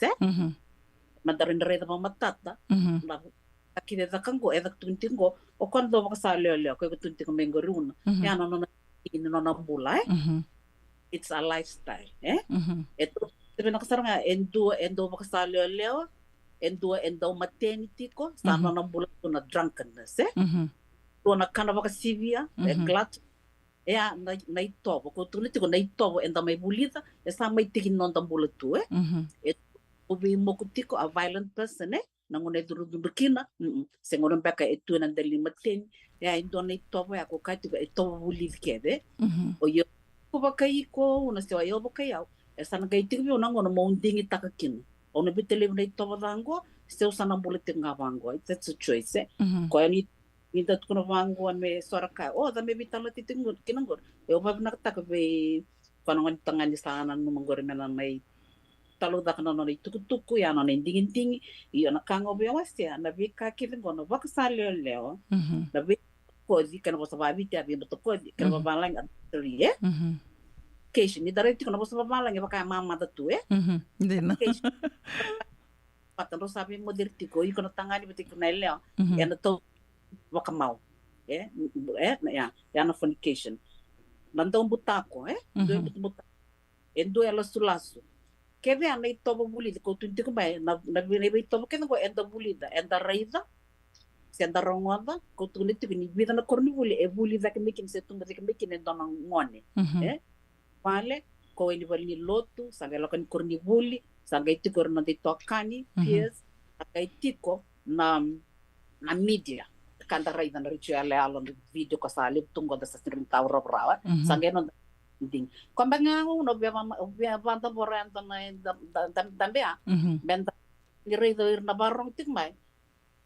stanga ni tuku ngo menda ko ni betan nota ke mateya da ke tiko itigini non tambula dena o vi como non bula ta na bula ya io se senga e non matabu vale to na barota ke senga na bulangor stanga lo vena katemena tiko no lo men matabu vale panda mekin na tumbu ya mun ko ngana ka bia ka benaka endona ka ngai na nungu abakarongo de tiko na wase tiko sotia na bekala kudruma nandona non rovital noya ngai waka me koea na wuna uba kongeti kina me usuriti koe me ngole mai me keto me vital noa na batabatongo baleta ni tuko no koe ni sengi kalila i se beramandanga ni kindergarten o koe waka me asa kudubin baka na sexual harassment se na molestation koe ana bika ala kuduruma mo koe na ngune se ngone saranga kina se berni tuba na kukaua se me taudhoko na nona i tuba kini waka sama i waka tule wa te ki koe waka te ki koe o ouro ni dhakavango sinro ni dhakavango he had no choice na baki ni mbule ya tuki na koe mengi waka saura rataki me waka i dhore ndua na i tobo tau kilikili Iana kila menta ke rongo na nona i tala noa na kai waka me luti o waka lewa ni so e ravos te kumengo dendua mbeka e rasa e dhoba na mbaki ni mbula ka sa rau ni rawaka tule wa taka weda waka ni tukuna te kumengo riku ndingi taka o ndingi taka mo mbula taka na mbula ngo sisenga e tu e so oro ni kani tu e so e rase they were not in positions mera ndingi taka na mbula e ra waka me baleta ngana bika ra lakuduruma sa li wakabuna me rawaya sa ngai relaku na ndona ngona sa matua mai na tuba kini waka sama sa ngai rai na matandra I'm sure na buni alon ratalenga sa tukuni tiko senga dondono ikun dondono mo tiko ike ya na banua talenga au kilani na vina ka kina me mai wasio so tiana no ni talano wakanuni tiko ni na ndona singa na madhango me kito na bebe tal no kina nge waka sama tak talenga na nuku waka wili ka toka na bi bolabolai mai waka iduri tiko ya ni senga ni tubi kianda na dondono menda lewata lendua baleta ni kenda kevengo kenda kede tamata tambuyani e ndui kede tu na vanua se na we kinda la kudurumai. We all have our different journey. Just because ndua iko vati kongori o maru takatiko na vanua iko tiko kina senga ni keni mbale a eseng matai mandanga eseng ni sulibi kundono mo bakale watali ndua ken karu eseng ni keni mbale a that the next person e watali tungangur na vikala kuduruma se na nona dingi taka na nona dingi mandanga and then dui ke ditu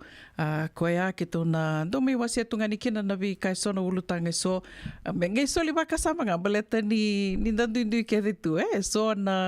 so beka ona rongo den dona kai na mai vi wasi takiani na vatongo o na kilau iku ni anga viko so na kilau ngo sianga ni anga viau,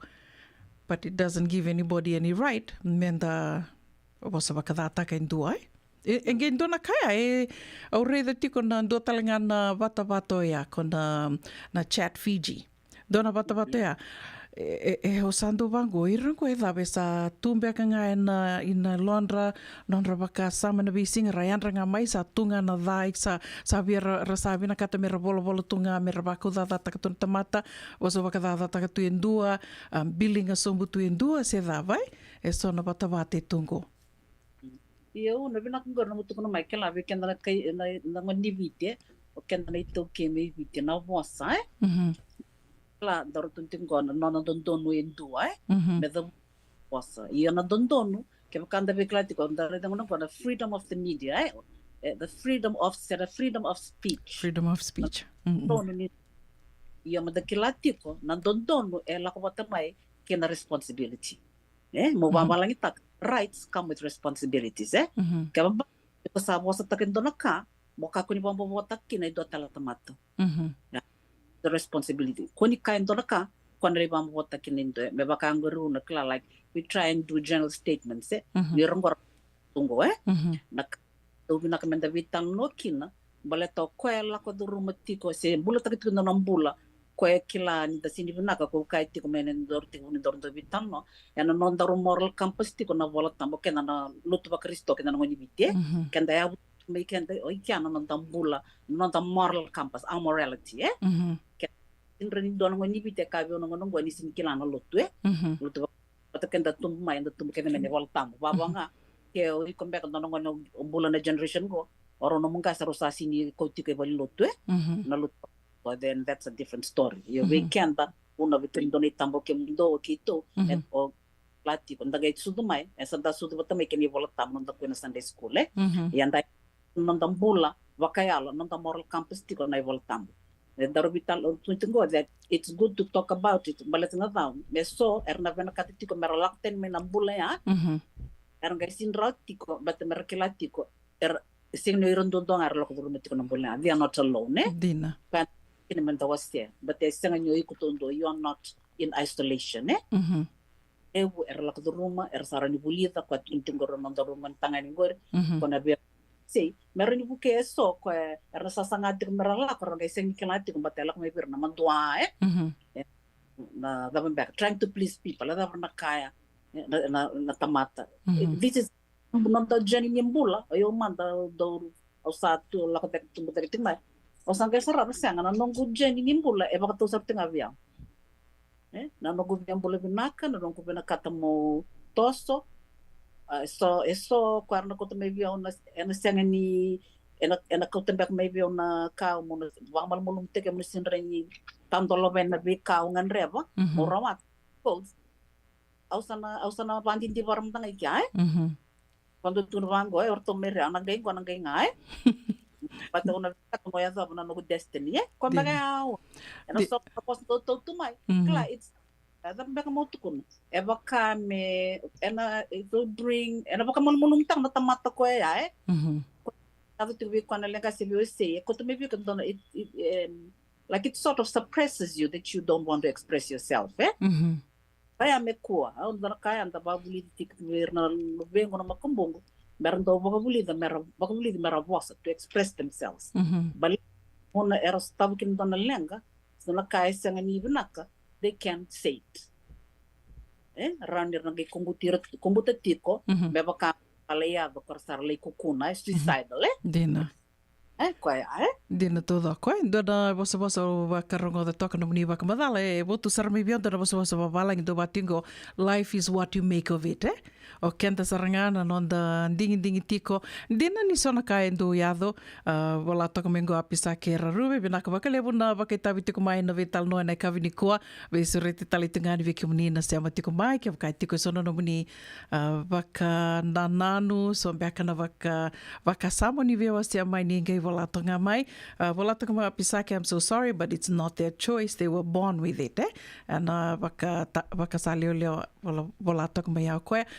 ndone sana iyo ronida kai sona eso endina gori iyo so as a make a conscious choice na bikar la kudruma eso era senga ninding taka baletanga na kar la kudruma sarli waka buna tu mera limbula taka tu na nambula senga bekan iron da kai senga bekan ni salawata kena bika enda tumberi mai kina enda dui keve tu wambota na ustu libu talenga nimbula karawa ni dan bula taka tikina nambula ni belomani nambula ni beisautu taki oya menda nandau be dingo mitiko menda dingo amatiko na dui we are all different senga ni rao ke bakami tu sana tiuk ngana visinga mo tumbula tak tik non tumbula visinga me sa batik ngana bakana nanu gona kau o talita kau bakambauta gona kau tuta ka ira ke de kimdo ke vengo mondo na mena vango na no mundo rai na no mundo bakana nanu yo ya na bono na trakin rakita kina na tostos balata ni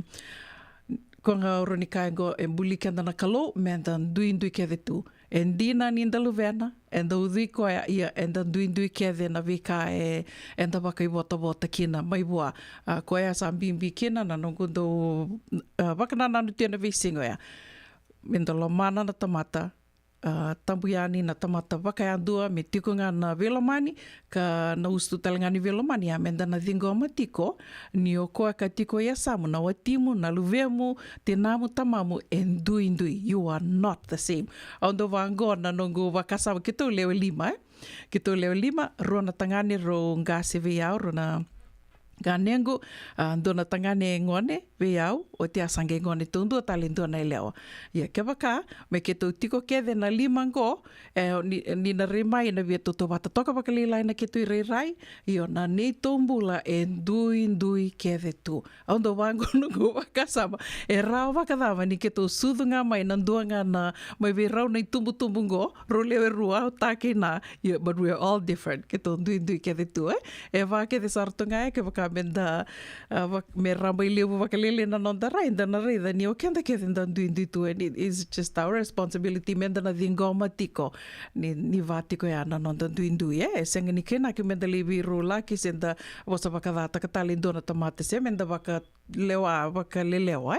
menda na vakalewa tali na nona ding endua o bambuto sa nonda itai benga menda na vitarai vakitiko se dambeka na nomini rai Mrs. Naitini Yo, no sa cosa rango, sa ko tali tara ka tu menda lingua matiko ni kenda ndui ko tu nga ya na no mundo no kla the rights comes with the responsibility we can rate umbu ko ndo tu tikina lo mani bai no rasusu menda no from 0 to 12 years na ngone ni wa buli dire ke nei to but no ngone saranga mai teenage kina irsa te ko bula ko itumba yang nabuno ya air sana buli tobo mai kina be buno ke derti kina air sana te kala kina dan sana rending sono sana tu kuni ni biro dana karna sana sarna kama osteng sarsin beta kam tanda taratiko ena nonra bula wakayang mersa takam non rending ko ya kondo tuntung ke to tok non mai tiko patapando what we appreciate our difference kan darani ya o kala na bina kana tos ena kamida na tostoso endo tuko dito life will be boring kaya makanda sa ato to bata kaya dito ena senga ni kamida na tostoso kaya makanda to bata kaya dito no to wakasama na nondo to wakaraum beka ko nga ya esa na wakabude sa ato na tostoso na vising Pinaka wakalewa kem na sema tiku mai na kavini koa na soli wakasama talitunga mai dombul vinaka pisake raruve nanu o se talitunga mo koa io nindan duindui tiko bul vinaka simeli koroi sa soli vikenda na kalo na dingdingi menda na vakava e na kai so mga vikenda na no di valvala se vinaka se dha o wakambota sa komunisar bangani vitala no na kavini koa ai gevola talitoka mai ngo koa sa non de tabi mbakanga na tumbu menda na vukir na luvenda mera dingi vakayalo matua. Dina toda koea. Ngai ndua talenga o gor e kuta vaksaranga mai na nongo na vakasama ko asureti au sureti soti a talitunga kina bena me wasia koe na vika la kaduro mambaleta ke vakao ni rongo adano ni tala noa. O koe wasia talitunga koe na vika endo la kaduro matiko koe na non rutu vi maliuai ke rau na nona i tumbu au sange ke re koe isa o ker soti ke vakao na ngona tona me vital no kina ke rani ni wasia talenga na bono ni atu me kina bono sa o ni sali tiko kina na ngonongo ke na rau vakadava ni o ni na vukei rana i tumbu. Se wuke ke mami nei tumbu. Dena ndona ngona ke mami na lako dhuru matiko kina na veka vango veira na luwe ke mami baleta ni o wakasama taktalenga ngo na noa. Na noa sa tukuni veke toi wal lotu goendo na ka sa kuni tiko wakalibu na lenga wal ni lotu ni o ira na ngoa ni sar lako tiko yani ve Bishop, e sarli wasia tiko ira ni rasa lako dhuru matiko na malu mungo beka se na kava kando mambula rani daka ni na same sex attraction e rasa lako dhuru matiko ya how do we deal with it ke waka enda na senga ni do lava nonda waka sama enda waka ramba i lewu taka na nonda rai me ngingo tika na rai enda na senga ni rani buke irna luvenda amba to kento to sin kila waka ni wasia mengore ira ya dava ngana teenage years arna lako ya ni ira nga irna li daka batinga arna waka irna dingi taka tika na vika irna numa waka tekira e sombe aka nangone sana li maleli kina na londra na vika irna numa ni venaka o kento to sana ke waka tu senga ni waka ruta ki kento to se tō wakatawulidi kenda tō e na veka ndondona me tō wakaidora me rauni tō na wukeira kina na luvenda tō e tō na tanga de saranga ke wakai ndua ver tōna ngoa ne lako mai vale se ndona ngau na tonge rongoada na luvemu e wakawati a leo tiko se na luvemu tanga ne wakawati tanga ni tiko what are you gonna do? That's the reality ni mbula enda mbula tiko kina na ngono ngoa ya na vuna talinga au kere soiti kena me mai wasia me rani na vivu ke tali tunga we kenda na tumbu na ngonongo Mrs. Naitini ya vena ka una to tok na we wasia lak tambengore Claudia Redel stale ver na tumbu we rangas me weekenda nambu panimbula quando tunti gor na same na LGBT mona tuma ula erenda redanga na nda lifestyle kan sama bulu tak ngonongo ko sama iliu kina bervango andare orang ada verona nongong kase klats nongong dasar tumbu dek mekina ersele lili talangar na irna tambongan ngone ayut se non ko irkeda na ngone bulie orto nama QBS ATS ACS in rongan delene besi rongan meleline non rabi maluaye na dokilando tak na school social se e bo bawuli tikana mera porani buli darao na non rani we maluai en tu na tangani bat ken donel lewa era tumberiti ko ese tama una da tumberiti mai kya se no mo kem dona ya moment church kem del des no do cavalho ya no do get together yes o tali tanggor ni santo wesen mingo tatik bu relakay nangon sarlay waste be nom do bishop yes traming gor ko so ya sa pa din niya do tiko na kango na ran zakavo kenda na community wali kina na lenga ngo ya dona kabi na ko mengori ona men sate ko wen ravo kenda tumbu ngo zamin dorin zakavo men da wali kina luvenda to have an attraction with the opposite sex dona tangani what kina don ko bangaya that's it we'll have to like align them Dina tudo Di tukuna mingori na vika di wase mingori Mrs. Naitini o vakasa mataka ni sona ko ndo la questa no vitala noa sona i tumbu mersando redir na luveandra ni rasava mai a sora sengi tumbu daki mai sa reda ni irna durbo mbeka sar tiko vo vai sulu mai baka lewa baka mersa moi tunga vai leo na non rai baka rau o tia sanga kila tiko tani sanga ni bina katana luvengo me vatungo ke baka oni na do wili bola baka lebu baka muriana vitala noa baka lebu ni na reda sona ngona moko ngone mera ni na viso takana noni baka rau yo ngendo la komeno baka sama mo kuti ko etiko to what extent mena le ya veve na no mo kuti ko etiko kel endona ulutanga oronika endona ulutanga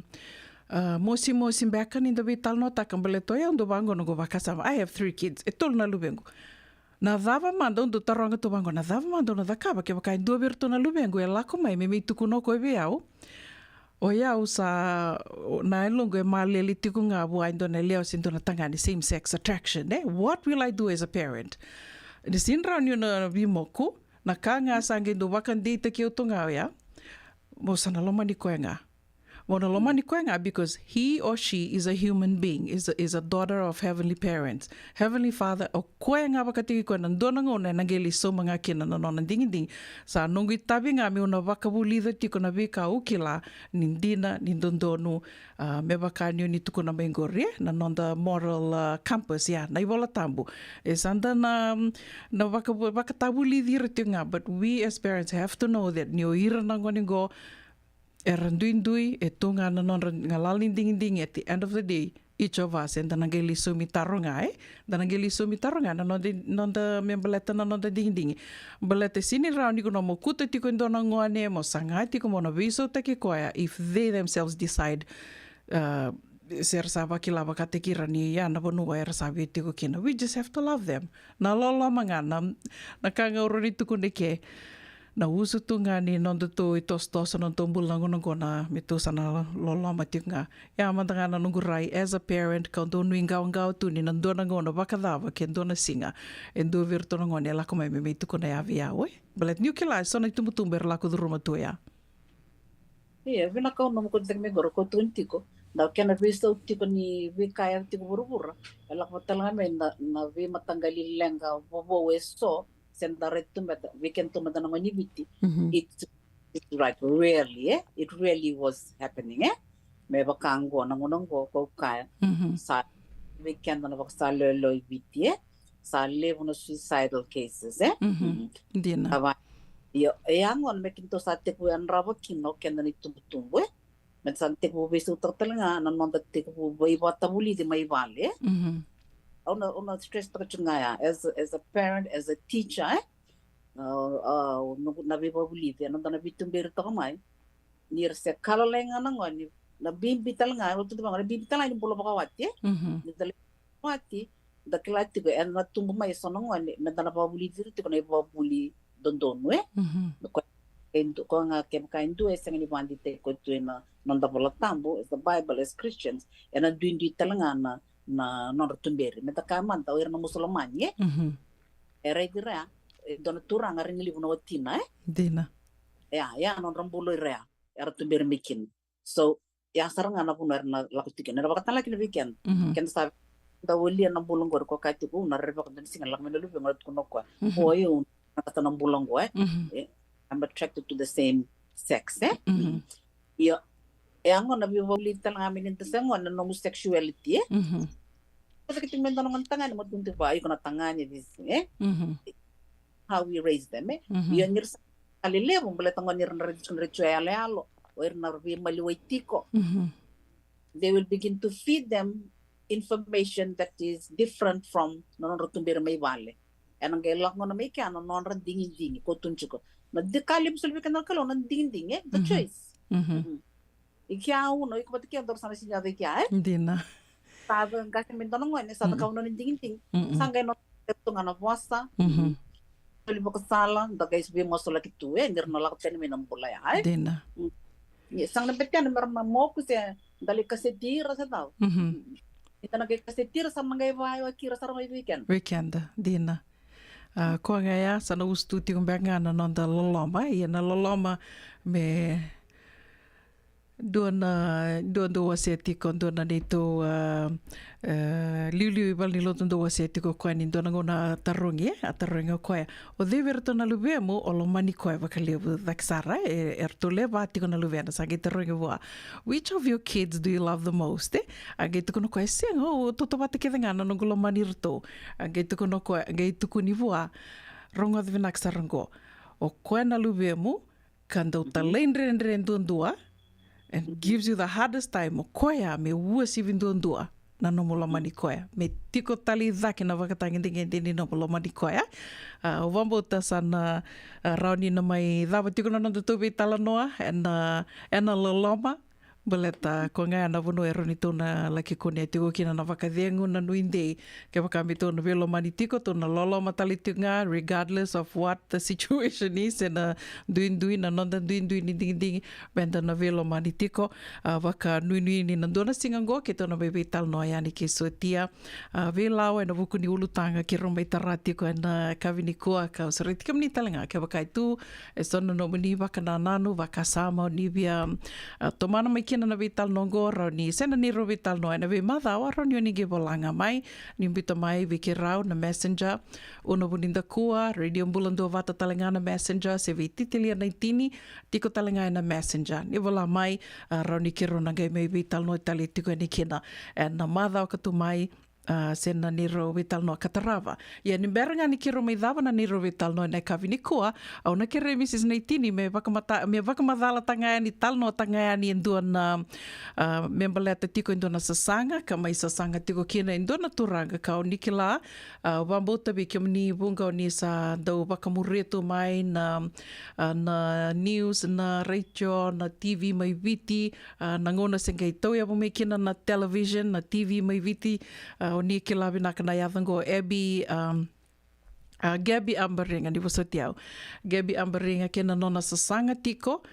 ke la ni dua na kai na wakaro yado tiko na bula mengo wambo ta na bula September. Na bula September matei tiko ni ngauna me na buka tiko kina na wangabuka na Fiji Airways wakantondonu sara i Jerusalem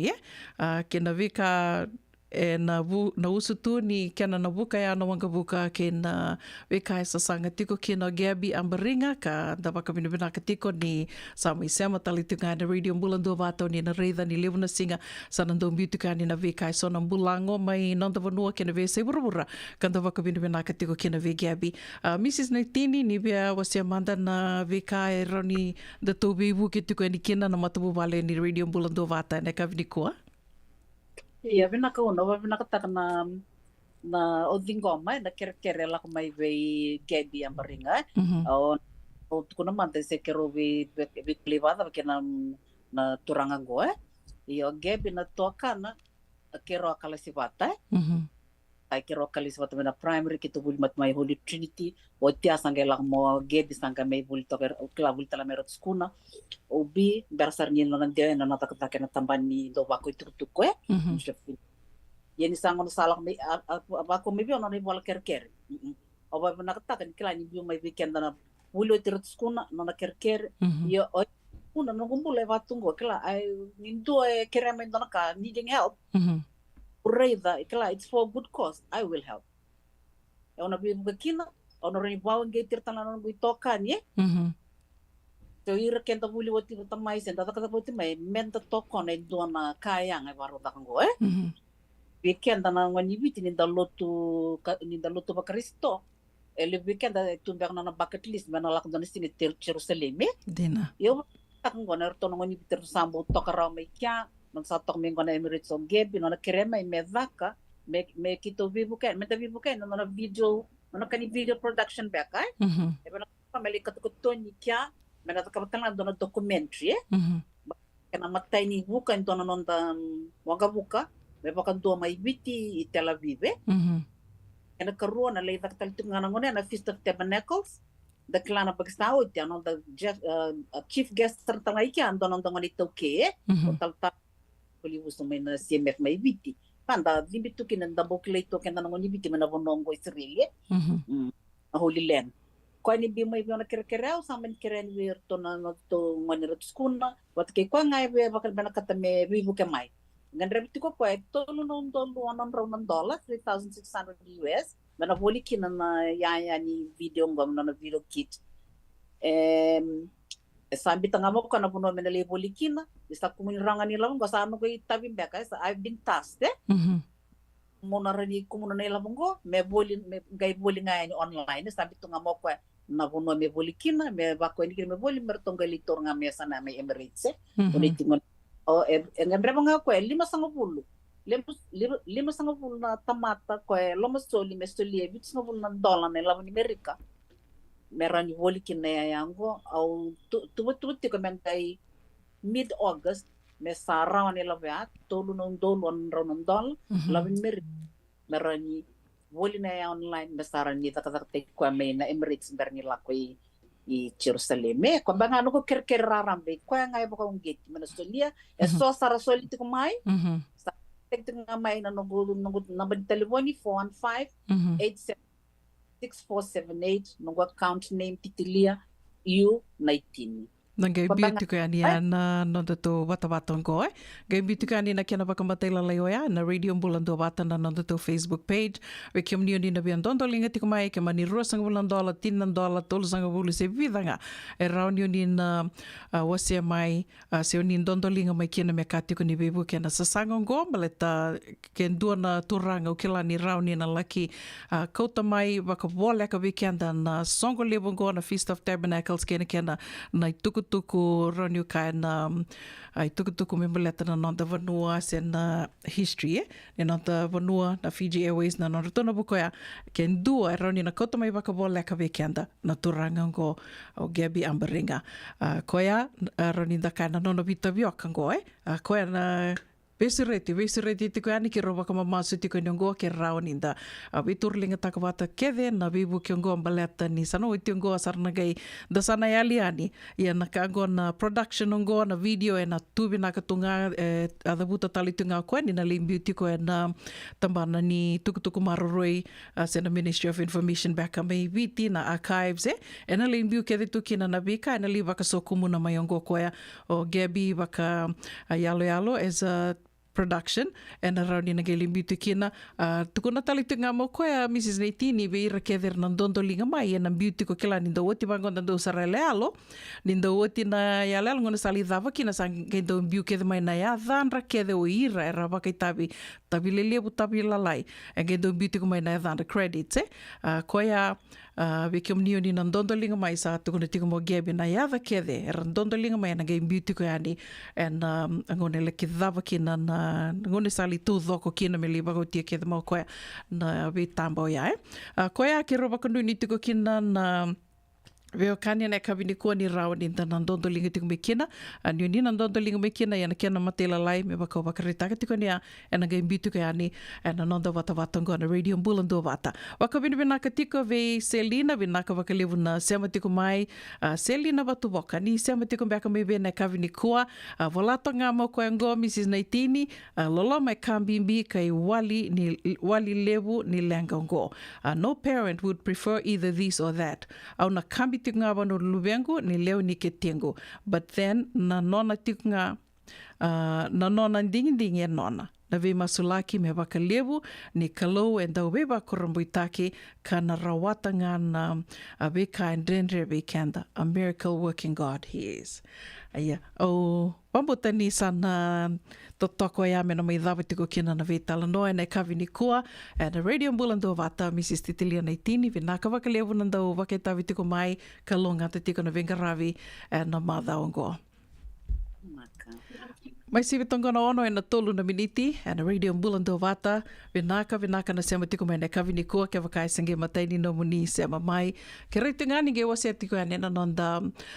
Wata ngona Radio Mbulando Wata Nandona nga ona leka ngango, kero na mai beito mani tali tuga ni kina ki tupe, me paleta tunga na yada, ka sana nona tiko na kalungata na ilavanganga, kero bakarota katungo, ni asa rida tunga mani asa vakarita katuga ni tupe, na ilavanganga o yana, katunga ni baka binibinaka vikiam ni nandu seama tiko mai na via kavi, vikiam ni nandu wala tiko mai na vivo no e so, o ni seama tiko mai kina. Ya ndu tunga na ka ni vaka binibinaka, kero baka nuni tiko, o dekila. Tena ndona singa ngosa na roni nandona tikite, menta welcome back kina viti se do tale nei se vuruvura dava tale so me katunga ni vaka vinaka na no monindo se matiko mai kina radio mbulando vata San Francisco me koti kanda vata tiko mai no mni tokani go una boninda koa si vitanga no ono e na vana mniti we vaka mbula tikani ve Nat Koroi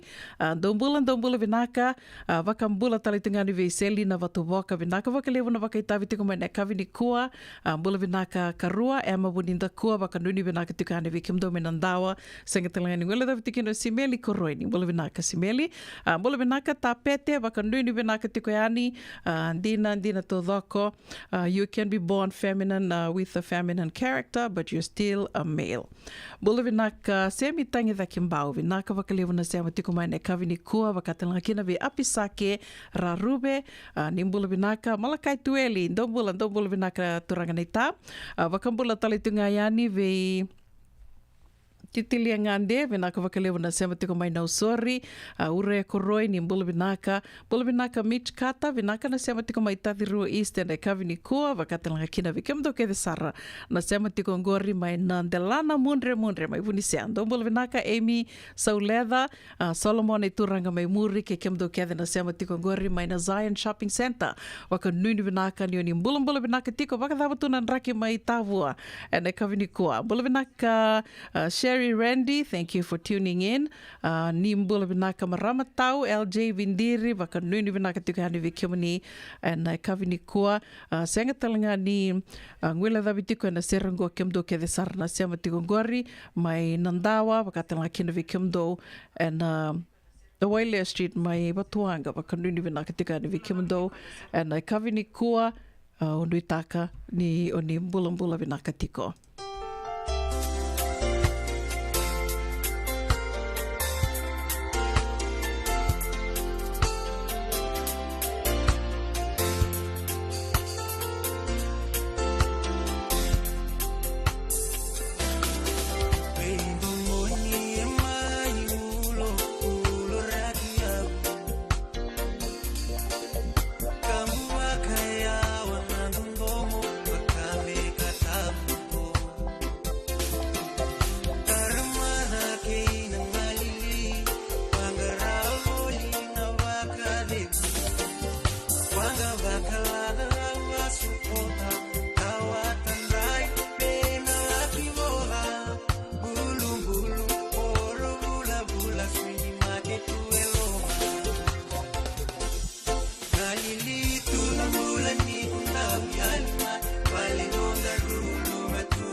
senika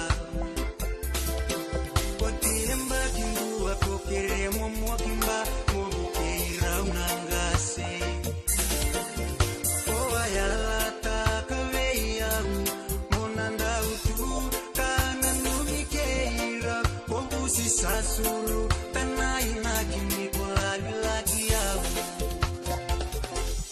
Kalili tunamulani kundabialima Pale nongarulu matuanda karonia Indo kavileina usarui mositia Awakana wanga boda kasaraki Kakami mosikani sombo wa uilulu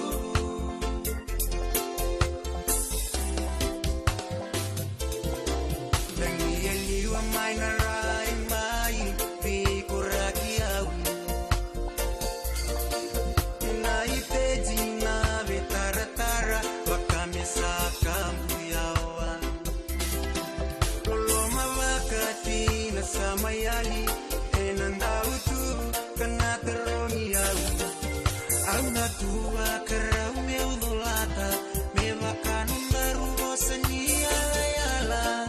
Au sana bosoti komevudemu Kamona ngala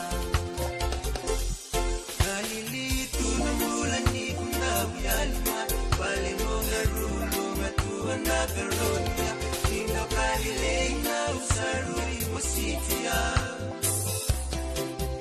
Awakana wanga boda kasaraki Nakami mosikani sombo wa uilulu Awakana wanga boda kasaraki Nakami mosikani sombo wa uilulu Awakana wanga boda kasaraki Nakami mosikani Onko na Radio Bulando Wata San Francisco. Mekauti Kenda Vatamai.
Ana radio bulan do vata mai vertona weko la ni ngona bo kita bo ya sa siba tongo no ono ena tini ka 5 na miniti oni sana rema gor sama inda metale tongo na nongo tokani ratu pedeli na novo mai tolo ni tali tiko na nero venga ravia na kavini ko ki rono me kra mai veto mani tali tongo mtanga na kavini ko baleta ne kro ai ala taka tiko yani ni ko esa na madala tukino de e nona tiko na ilabanganga kasava karo takasar tonga mai ko gona nona soli saranga me no mai solitiko yani vaka iloloma katiko ni vaka vini vina ka vekimni nando se amatiko mai ki na radio bulando vata na via kavi sengani na mai dava ngai ke o tingo tiko botale mataka na tiko botale do tal na nando VCCV se bada batu wakandua sana sanga itunga menta vio ka vina kai na via ka bito sengani keni balbaliani ki robia bolietiko na nomni vio kani sanga na vio kani me kakuni bulia na ilabo non to vio kani me vio kani nga eso tiko na baka sama ya eso na vio kani nga ngona usile ni kindoni labu kemuni ngona sasiang kindoni labu mai mila talitian o dren retiko ngo baleta ya seranga na kakiro vital no tiko mikina ni kirona no mikiro sara vital no mande dikina kavini ko baleta ni bunga ngo ne vaya sala mena kere sember tiko ni ade ani na ilavo sana laku tinga mai na giri ya buki laku tinga mai na giri auto no biuna na reality ai nindo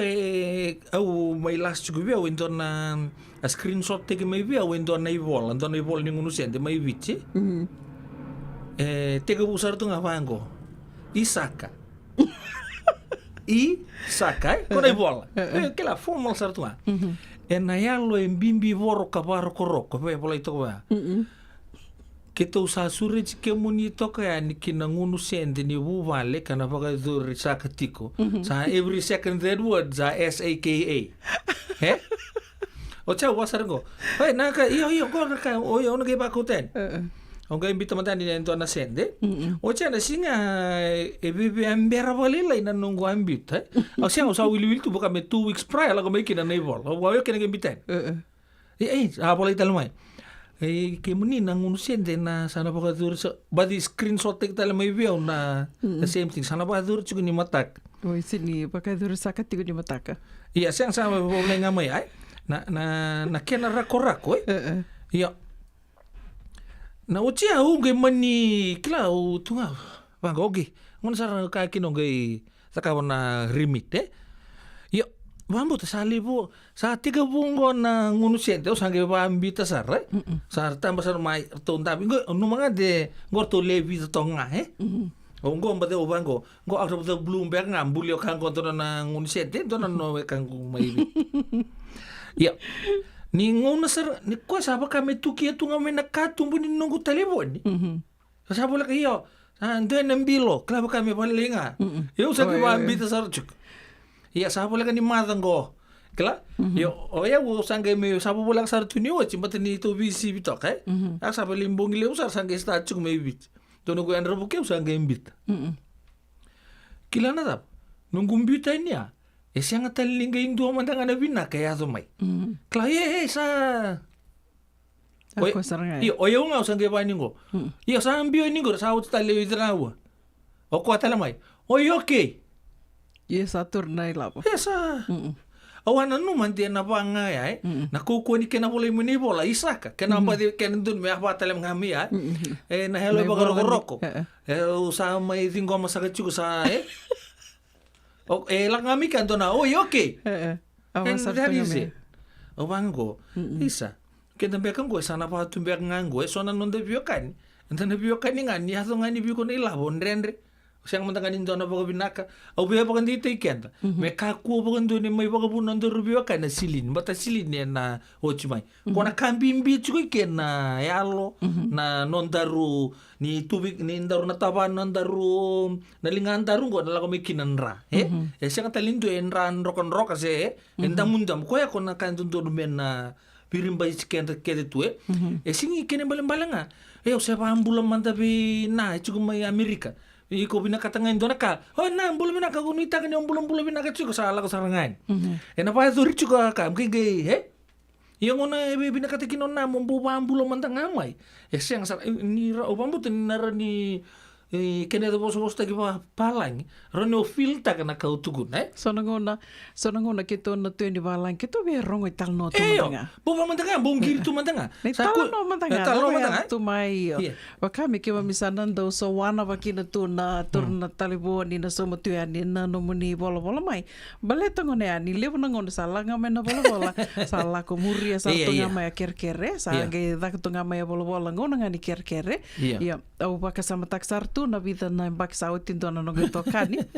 Gai tu kono ko biao. Oya usange ya to mike. Sa bul levo tu na no tokani me biti ngona kai wasi ko biao. Do levo to na no tokani me biti. Gono senge ya to mekina do na kana no do bia bukeira. Yo sa monetary. Iyo. Kila bia buke bakone se bakone labo yo te asala ngame na kerkere ngi ndo ngai kerkere wisa kerkere na neto bilingo na kango si ngani ber no tokan go na bako tu nei labo yo kila ni eseng ni redo ko na bako labo ko redo ko na libu ke talindu na no ni tokani sa mai toka bina ka tokayani kana numo ko mena bibu ke tiku bitie ya sala ko nga sange ba kami ngi kindaba mai ko ya senga o ira ke de kana numo tu ni no ni tokani go ngona ngai lenga kine rangi du bolo mai bua ra bolo mai serangir mai bua ya sala nga mena kerkere o tinga ya sange kanga sange da kabu ko ya sange senga ngani do soma ka ko senga go baka yo umbe kana lilia baka mer sa numo ko o umbe kana lilia sa pa lilia mai rangona nga rangan dreba kina na bibu kena labo and mostly baka labo nga na bibu kinga baka labo ngona nga rangan dreba kina ya la ko mai na bola senangiri o tinga ya sa mi o Ande, itu na turang kera habital no ta karena na yulu tangan go. Tu no ko biau. No go ka yo. Au indo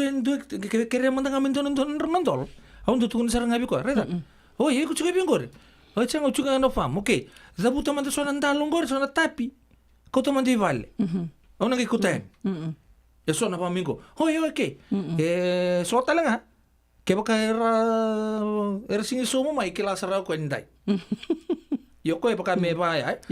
Yo so weekend da. Au mantanga una singi au sing ranu so baka ranu upfront ba ya. Oi ko bina kata bi ron dolo okay. La ko manti pale li wer mantana bindalo ya. Ono ke pa kuten.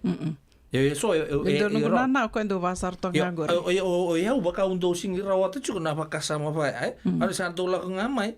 Okay. Ala ngamai la kan. Iya. Iya naka utu ni juga. So kamu juga nanguna fina kata mai kinan do nela. Pasa beninta bio wa kitu ko sararon telefon ne. Ok naka kai kin. So me kenta sarana bu vale. ona chukin sandongo Wah na yo belum nak cukup. Awalnya cukup nana bisa mahasiswa ya atau ngir sarkin. Bato sakilangan sa bola kanila kumena Dean's quarter final kena kato to ko la kumengo. Sona test match lelew. Sangke may tal no la sulos tu bina Wah kita belum nak cukup gong. Oh iya. Yo nice na. Ni kenapa ko na? Mungkin teman tangan ko silin ni. Nang aku ngani kina ya receive. Are lori itu ngamen receive with Lasso tu diubah ke sama tak so satu tal nota kembali saya o kango ngengir mai go irna luvendra o ko ngengir ngamai sati ke bumen na bakati atau sakila binak santara ngam o sa sini do berong ngot tal satu tu kena ngapa na binakata kot iyo ndo tele ai ka ko tele ngai suga ko taga mai ni go binakata ndo naka yo me kanive singa kanive ngona na vitala no kanive ngona endo ngona ko santo vasar tinga ko tu ka ko un merge ker miviti atu kunia ni la ko vale le werwere se la ko vale le tete gono sate o tikina tapi ngai ko kai mai sana ngai ndanya no musilini vasar tunga ya yo na ka ubaka samata ka ni so man tengar du ker domingo irkela sira bulum na kasar tunga iyo Belet ke baka tu re da baka binaka tu o kenda tu saranga kento na senga ni buke irati ko ke baka na bingo na ke dengar ker mai tu sa suli tu kan baka rau. Ayo sa tu bochi saranga bi ber tongir mai ur nangone me vale ko erna lalangone. Se tu binaka sartunga tu binaka tu non baka sama na yang ngondra na londra se rau di relakor li bangkar daka mer sandu tingar ngir mai na lebu ker ngo na nungu papa ni kango so mata kango na birthday cake Kere roni ndo mantanga mai na ni to birthday cake go au sandu bango reda ni kuni baka mato te ki kemani nambula ni kerkere ner kerkere me vai au kende mentangi baka rata katiko yani enda na senga ni buke irtiko mer nambula ni sasanga takana ka kata kira kende tongo tu sasanga mai do tu kona ga nasa mai hewood go nambula ni sasanga nambula ni baka sangara Kento na dava senga kina ni rauravi kento tombe tono wakatavu lidir tono ngone me video kela ni sona ngona au kela tiko ni sona tumbu baka me merendo baka lomba binaka tekira tingana ngone me rau ni na makeup tiko na non reality tiko mai o ira sa ramaitu ya ni na Amerika sa malau na ngona iyo non ramaitu kina na kangasar da kami aragi ker ngame ngone sa lako ni lako tiko nongo rai Nginda duindui non darai senga niu kai niu dina seu lasu nungu rai ngawate kiau kentu seng sartinga di bukeira matanga nungu bakasa mo gobe kim nangone sama chumingo chukino na hawate kita toka kusar ni to nanu machu ni nala ko chunga ni bingo na nakato tongo na kita ke bakon na mai rete tala sona bingara tu kinna te kenangase irsa bakila tal chunga rambutan na bila tal tunga na bingara biki gaiso binakata ke baka eso sa baka de irsa chukunga iki irsa ngai le ba finsi ta chuki bichi na ila be ko chuka ne be binakata ke boka kun chuka ngori pale para bi chukumai nakata ke boka bina na au sa binakata mole foundation man de USP urni na be binakata ke rather than mosa tu mai bichi every week nga mosa ngai wara ka chuka be ba ko tinon na se ota yen yo sa dorobu le butungur sa be ro se bulu bakata urang bang jinjin tang na buku di bakasa mongko sona ngone chuko mai viti satu sartu ngai vale na buku di bakasa mongko ona ba kita rosa ba ku tu chunga na silin nimber ga ni balilai to di man chuko mai sember ko changa don mo redi ke boninga sa ku balilai sa rendra otanambula binakata ke motu rebe na veto bela mandono kum bisnis mo mbulu ro chimanta bakata kita usuli okay wa yang beta kaya ses kla ena be binakata ke mai no musa one day me sa un do sawara ketunga baru bukan aku kongore tap sianga kongore sa le so tiga na grog mata komanda ngasing job tu iya klang Amerika labu ni Amerika labu sa ngo labu amida iya ngo sing wala nga Amerika na bi sa iburu todo ko to kento untuk baka sama taka kena mantanga ninda sate umentang kasi may bagalilay ninda beli kiri natal bata kita kena ndon menta sa taka senta buli baka ndon menta sa mandua may regardless So sa kunyo sa feed of the katungan ni bato na bata kita ro tuike.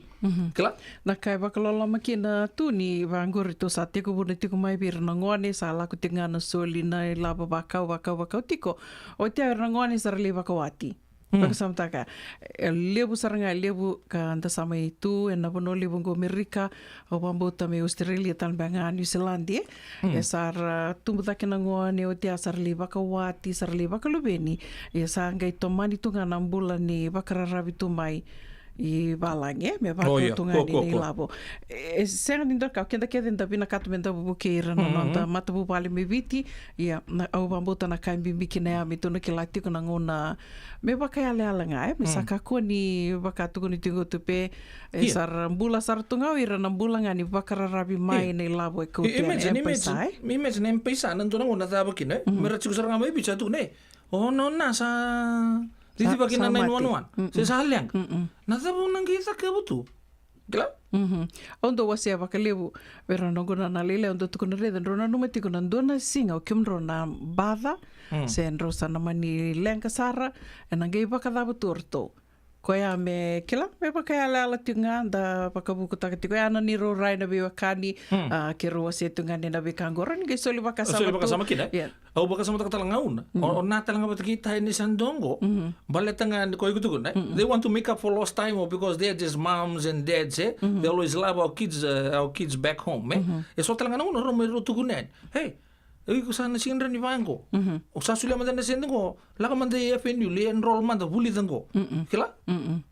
na patala o kla both ways kene ka ro ko ngutugon kendo samba ki rusa bulunga ba kata ndor se chuko mi bal ndor se chuko taka indo ne lenga sana chukika so na bango sande ndre na bangkar taka o ndo balu se ba ndo na bakasama ke sarao nirto tu bambutu sona turbo riwanga rabulte ki roti tu o tau suli ke mambale na singin raw tanga no tuguno yau ni sengan bo sili sengan dadak seng elas todo lebu na burbur ni labu tu mai nonda na ka kiro bakandina tina taktikani na mataveo kaningo sengan e ulumbale ke baka nge bebu ke tu ani o irna we kanda tu ni balangi me ke ni kuri sa ko etiko ya o teko buno mantanga baka tu no Mr. Twingali membalatan on hotel lai ene singre no tutungani o tu kiningele ola ko ani bena matin tu kira mandan me sando mo itara mandan baila bota kami tu hotel na taru mai na matin tu na va ndo sambo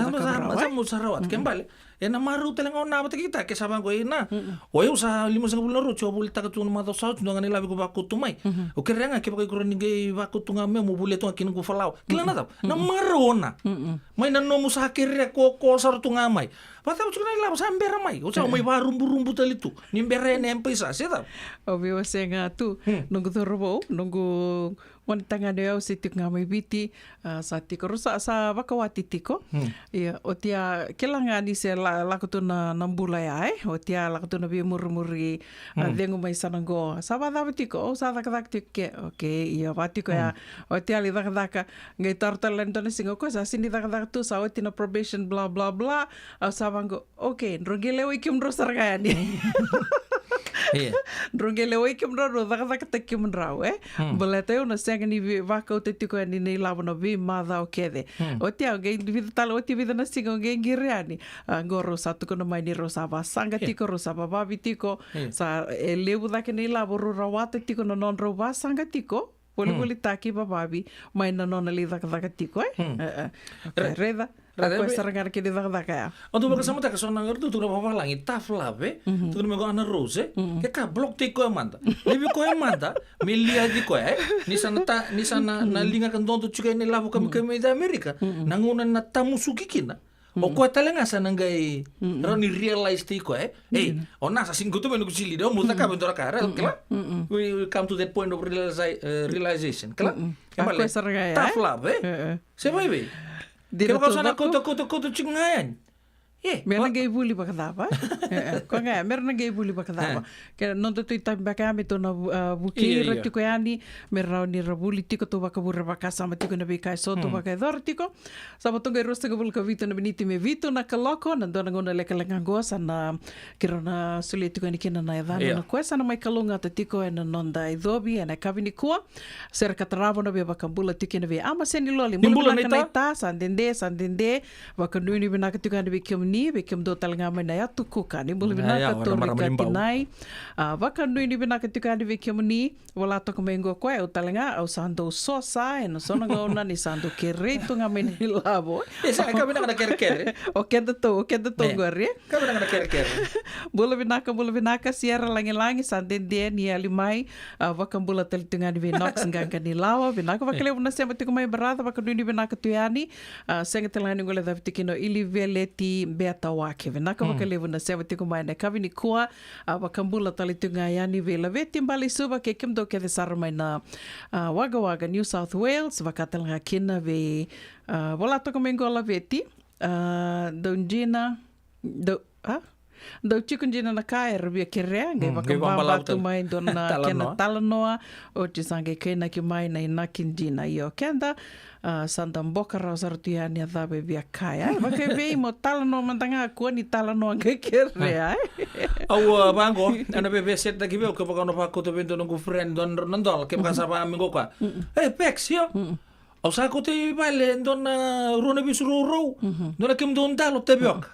ngai don amena kaya ke baka mamat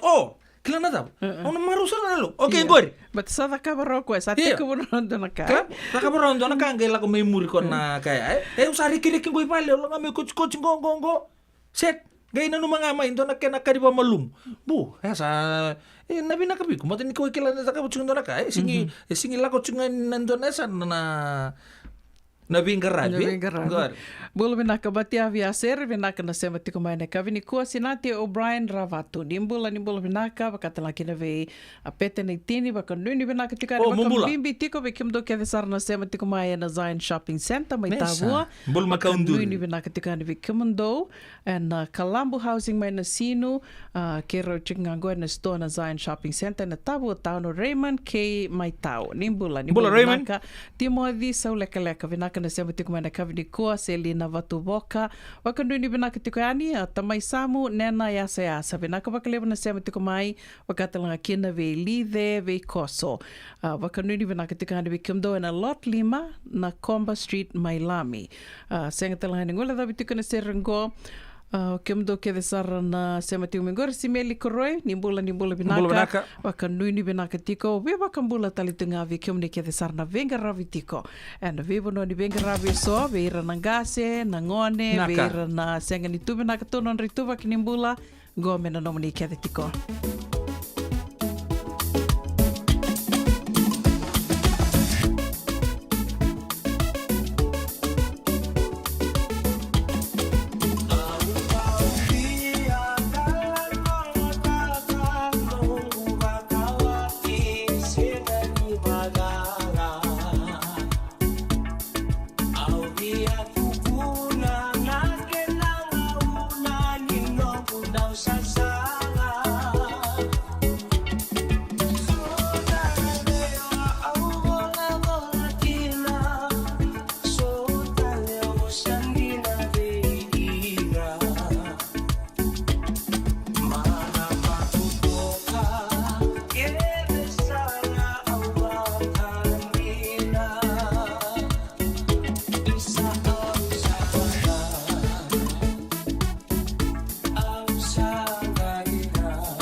namulo dinasarani wakamau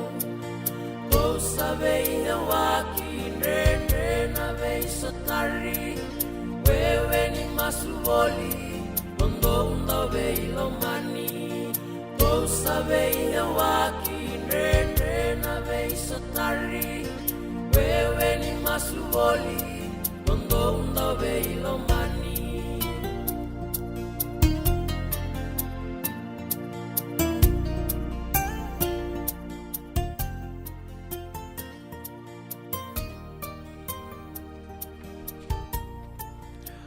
Ya santi saru indende na bulo su tawa tu veita mandrato na ngone na watingu tawa lengundina kera ubi wakaninga siya mandonu tunra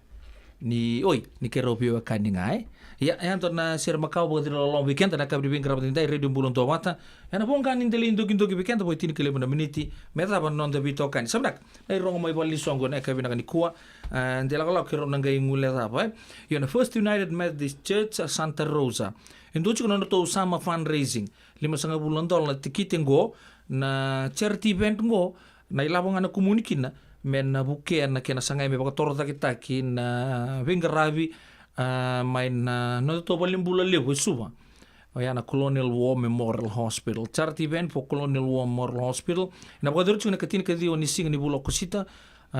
main ndua na kaloko kina 5 na kaloko na kabi na fundraising ko na pagduri na 2150 Giffen Avenue, Santa Rosa. Nabi ka na pagduri kinanggo entertainment fashion show lunch. Na muni tikite kami ni todo ko na boleh tikite usah pagarita kanyo ya. Ni na baka todo ko boleh tongango every single donation raised will go directly towards supporting the hospital and the important work they do for Fiji's community. Ngirikin na ban talibon go mendo na mutikite se ke baka so na muni baka tataro vitu saiba vitu ruan do vitu 25 bawalu 707 217 1548. Nakede kerua juga talangan baka sama batangan ni songongo Indua natal na songongo na Bay Area OGs orton bita bata indua glamorous V25 Island Night. V25 Island Night na kerus nga bulkaon ni okosita ana singa bagruai na bagadur kinan donan ronandol na tikite na bagadur na Friedman Event Center. En ba ono bitu ono Mayot Avenue, Santa Rosa, 95405. Te uta kina songongo o ya na glamorous V25 Island Night mana tolu kina tin nakaloko enambongi na pakai kabi Island menu dina. Oh, ayawa.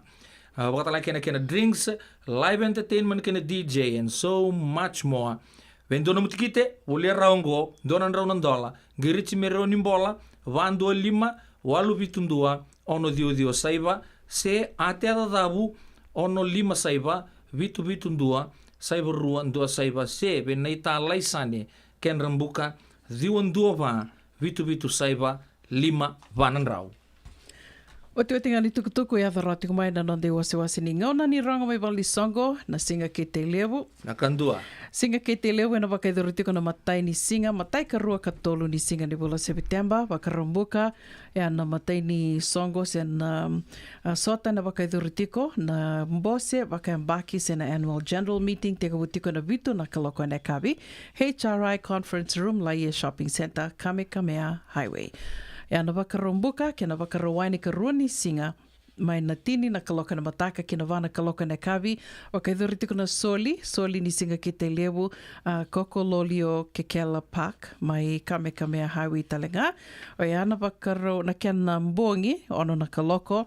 na wakaidhuritiko kina na ndanisi, wakakavi, se na banquet, ono kina tini kando na kaloka na kavi, na wakaidhuritiko na Honolulu Suite, second floor Tapa Tower, mai na Hilton Hawaiian Village, Waikiki. Dua nan rau nan dala na tikite. Tukutunga o rawa ni sa Wolex artikani o tina tikite kena ngone to talo moni wole ni kena no moni tikite kena vinaka singa tambu na katolu ni singa wakaidhuritiko na lotu dhokobata ena wakaidhuritiko na rua na kaloko ena singa lebu kona wakaidhuritiko na Kahuku United Methodist Church Kamehameha Highway mai laie yanga na itukutuku e turirau tiko membaleta na kena marau tiko na singa ke te lebu kana wakaidhuritiko mai Laie Hawaii Matai karua katong lisinga ni bula September. Se mani song daban do lewe na tiko sen do senge na buda tiko mena tau ya butaki dabangan na usutuni no mundo song do bako tamai rani na mai kadi baki tiko ani na radio bulan do bata kana bibu ki tiko kina na radio bulan do bata na sasanga yang dabanga ondo sasanga tiko kina rani na bako tanga mai be pedeli mails na novo and messenger se ve una buninda kua tale mata kimbau se rani ndombi tanga mai and messenger ni radio Bulando Bata. O tongo e tini karona miniti me vito na kaloko, o tingari tavi serengo, sandana rongo da sartukani kina se o dhea sanona tiko na kalongata, ka sa solia tiko bakilo lama bua, nandua nandrau nandola na ilawa ni Merika, ami amida, kana solia tiko ani o tupe. Ya nando ngone leka-leka ngone ge nana maki tuku mekina ngone matanga ngobe bakambula tukani be marabu lingani ni bula benaka be bakana banua se tuku mekina marabu na kavini kwa gorme ya sa mai bikito mekino ya malombula bakanu ni benaka tali tungani be tupeni idhambe na levo ni bula benaka bakata la kina be vilia mesiri benaka bakalevo na se tuku mai na kavini kwa mai tandevo binaka na mai Janie bale kalungata ni mbula binaka bakanuni binaka talitengani be mare dalalanga vesi senga talani ngola da bitiko na serengo litia matailevu ni mbula binaka litia bakanuni binaka tiko yani ke Rusia te ratokana binaka na sema tiko mai na kavini koa we bakambula talitunga yani ve matiavi aseri senga talani ngola da bitiko na Nick Leoni Langi mbula binaka Nick bakanuni binaka tiko yani vikimdo mai Santa Rosa, wakatala kena ve ilivele timbea tawake, venaka bakalebu na sema tiku mai mbula venaka Knox, mbula venaka Serra, kikemdo ke sarna ngone, do sema tiku ngore mai Sacramento, wakanuni venaka tukani vikemdo, ena kavini kua. Sama lombula mai vikito kemdo aweta tau ni ono, imerke ono leila ya? Ono lebu. Mari dambole. Munrau atau toka tatabu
Selalu au biatu kuna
Ia turang kira pertama terbawa kena mana lewa na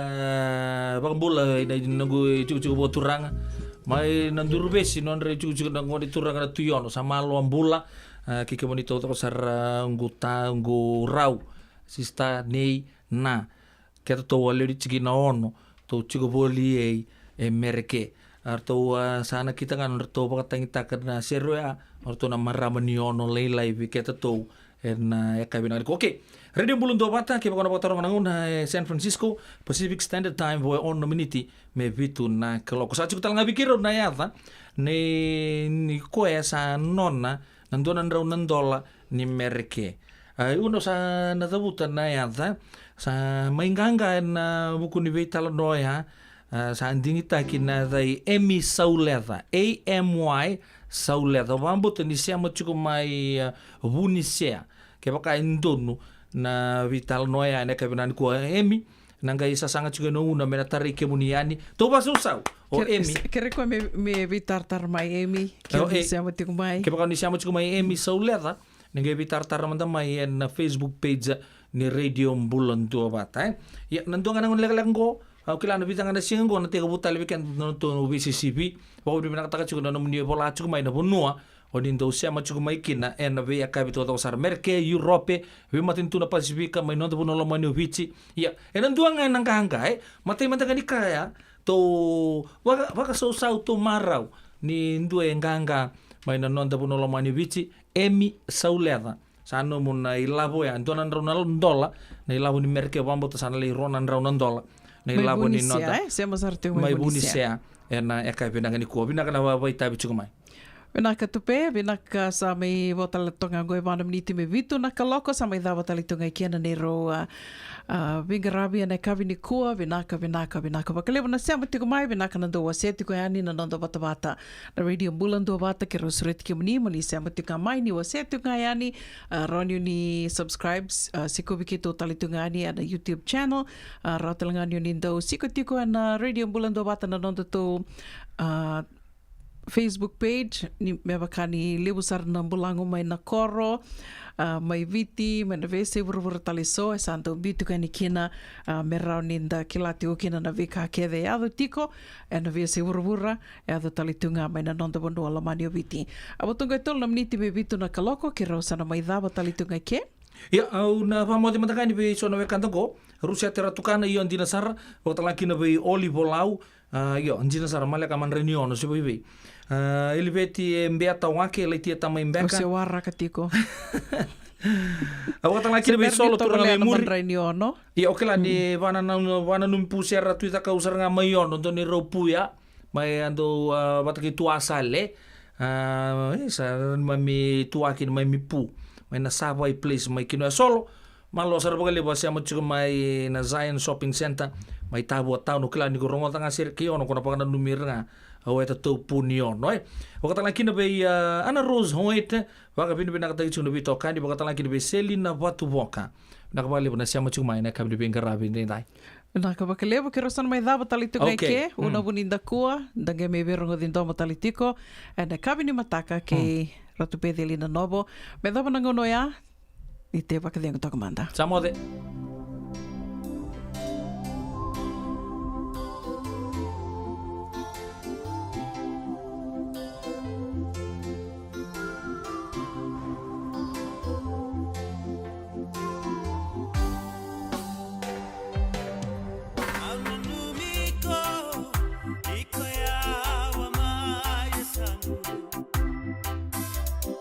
Why ni matangu etutu da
Yesaya dinda domo saruti ana logu mai amoro.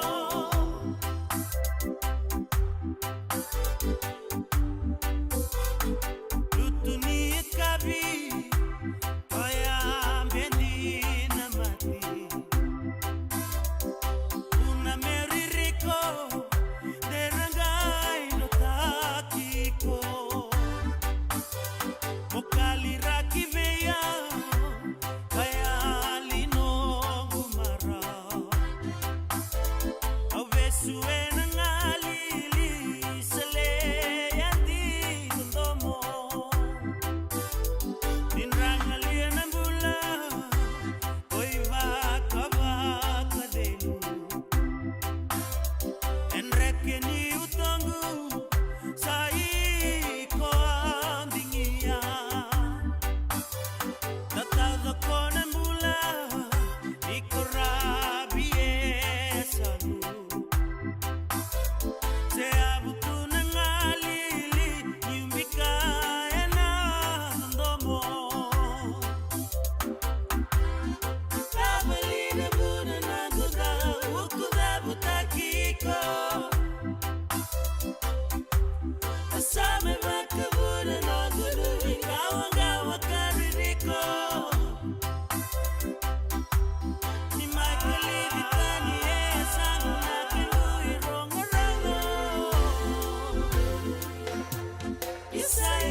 Usaba ka nanderubi wasi juga nunggu ida buta na bitan longo na ngauna na sere. Sa dotu na nga son to. Pakai lala ba suri nunggu ngabo ka boka. Bata pa kani sabo lang dita mo nando dito ka. No bita ni sing lal to to sunan tangga boka. So ba sini naket lal tal ngabo. Ni sambul binaka.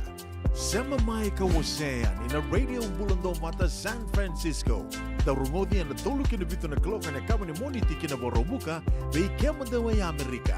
Hindi kinaruan na klok na singalevo ni Tusi di kinaborawai may kema daw ay biti. Radio bulando mata San Francisco. May kauti kanda batamay.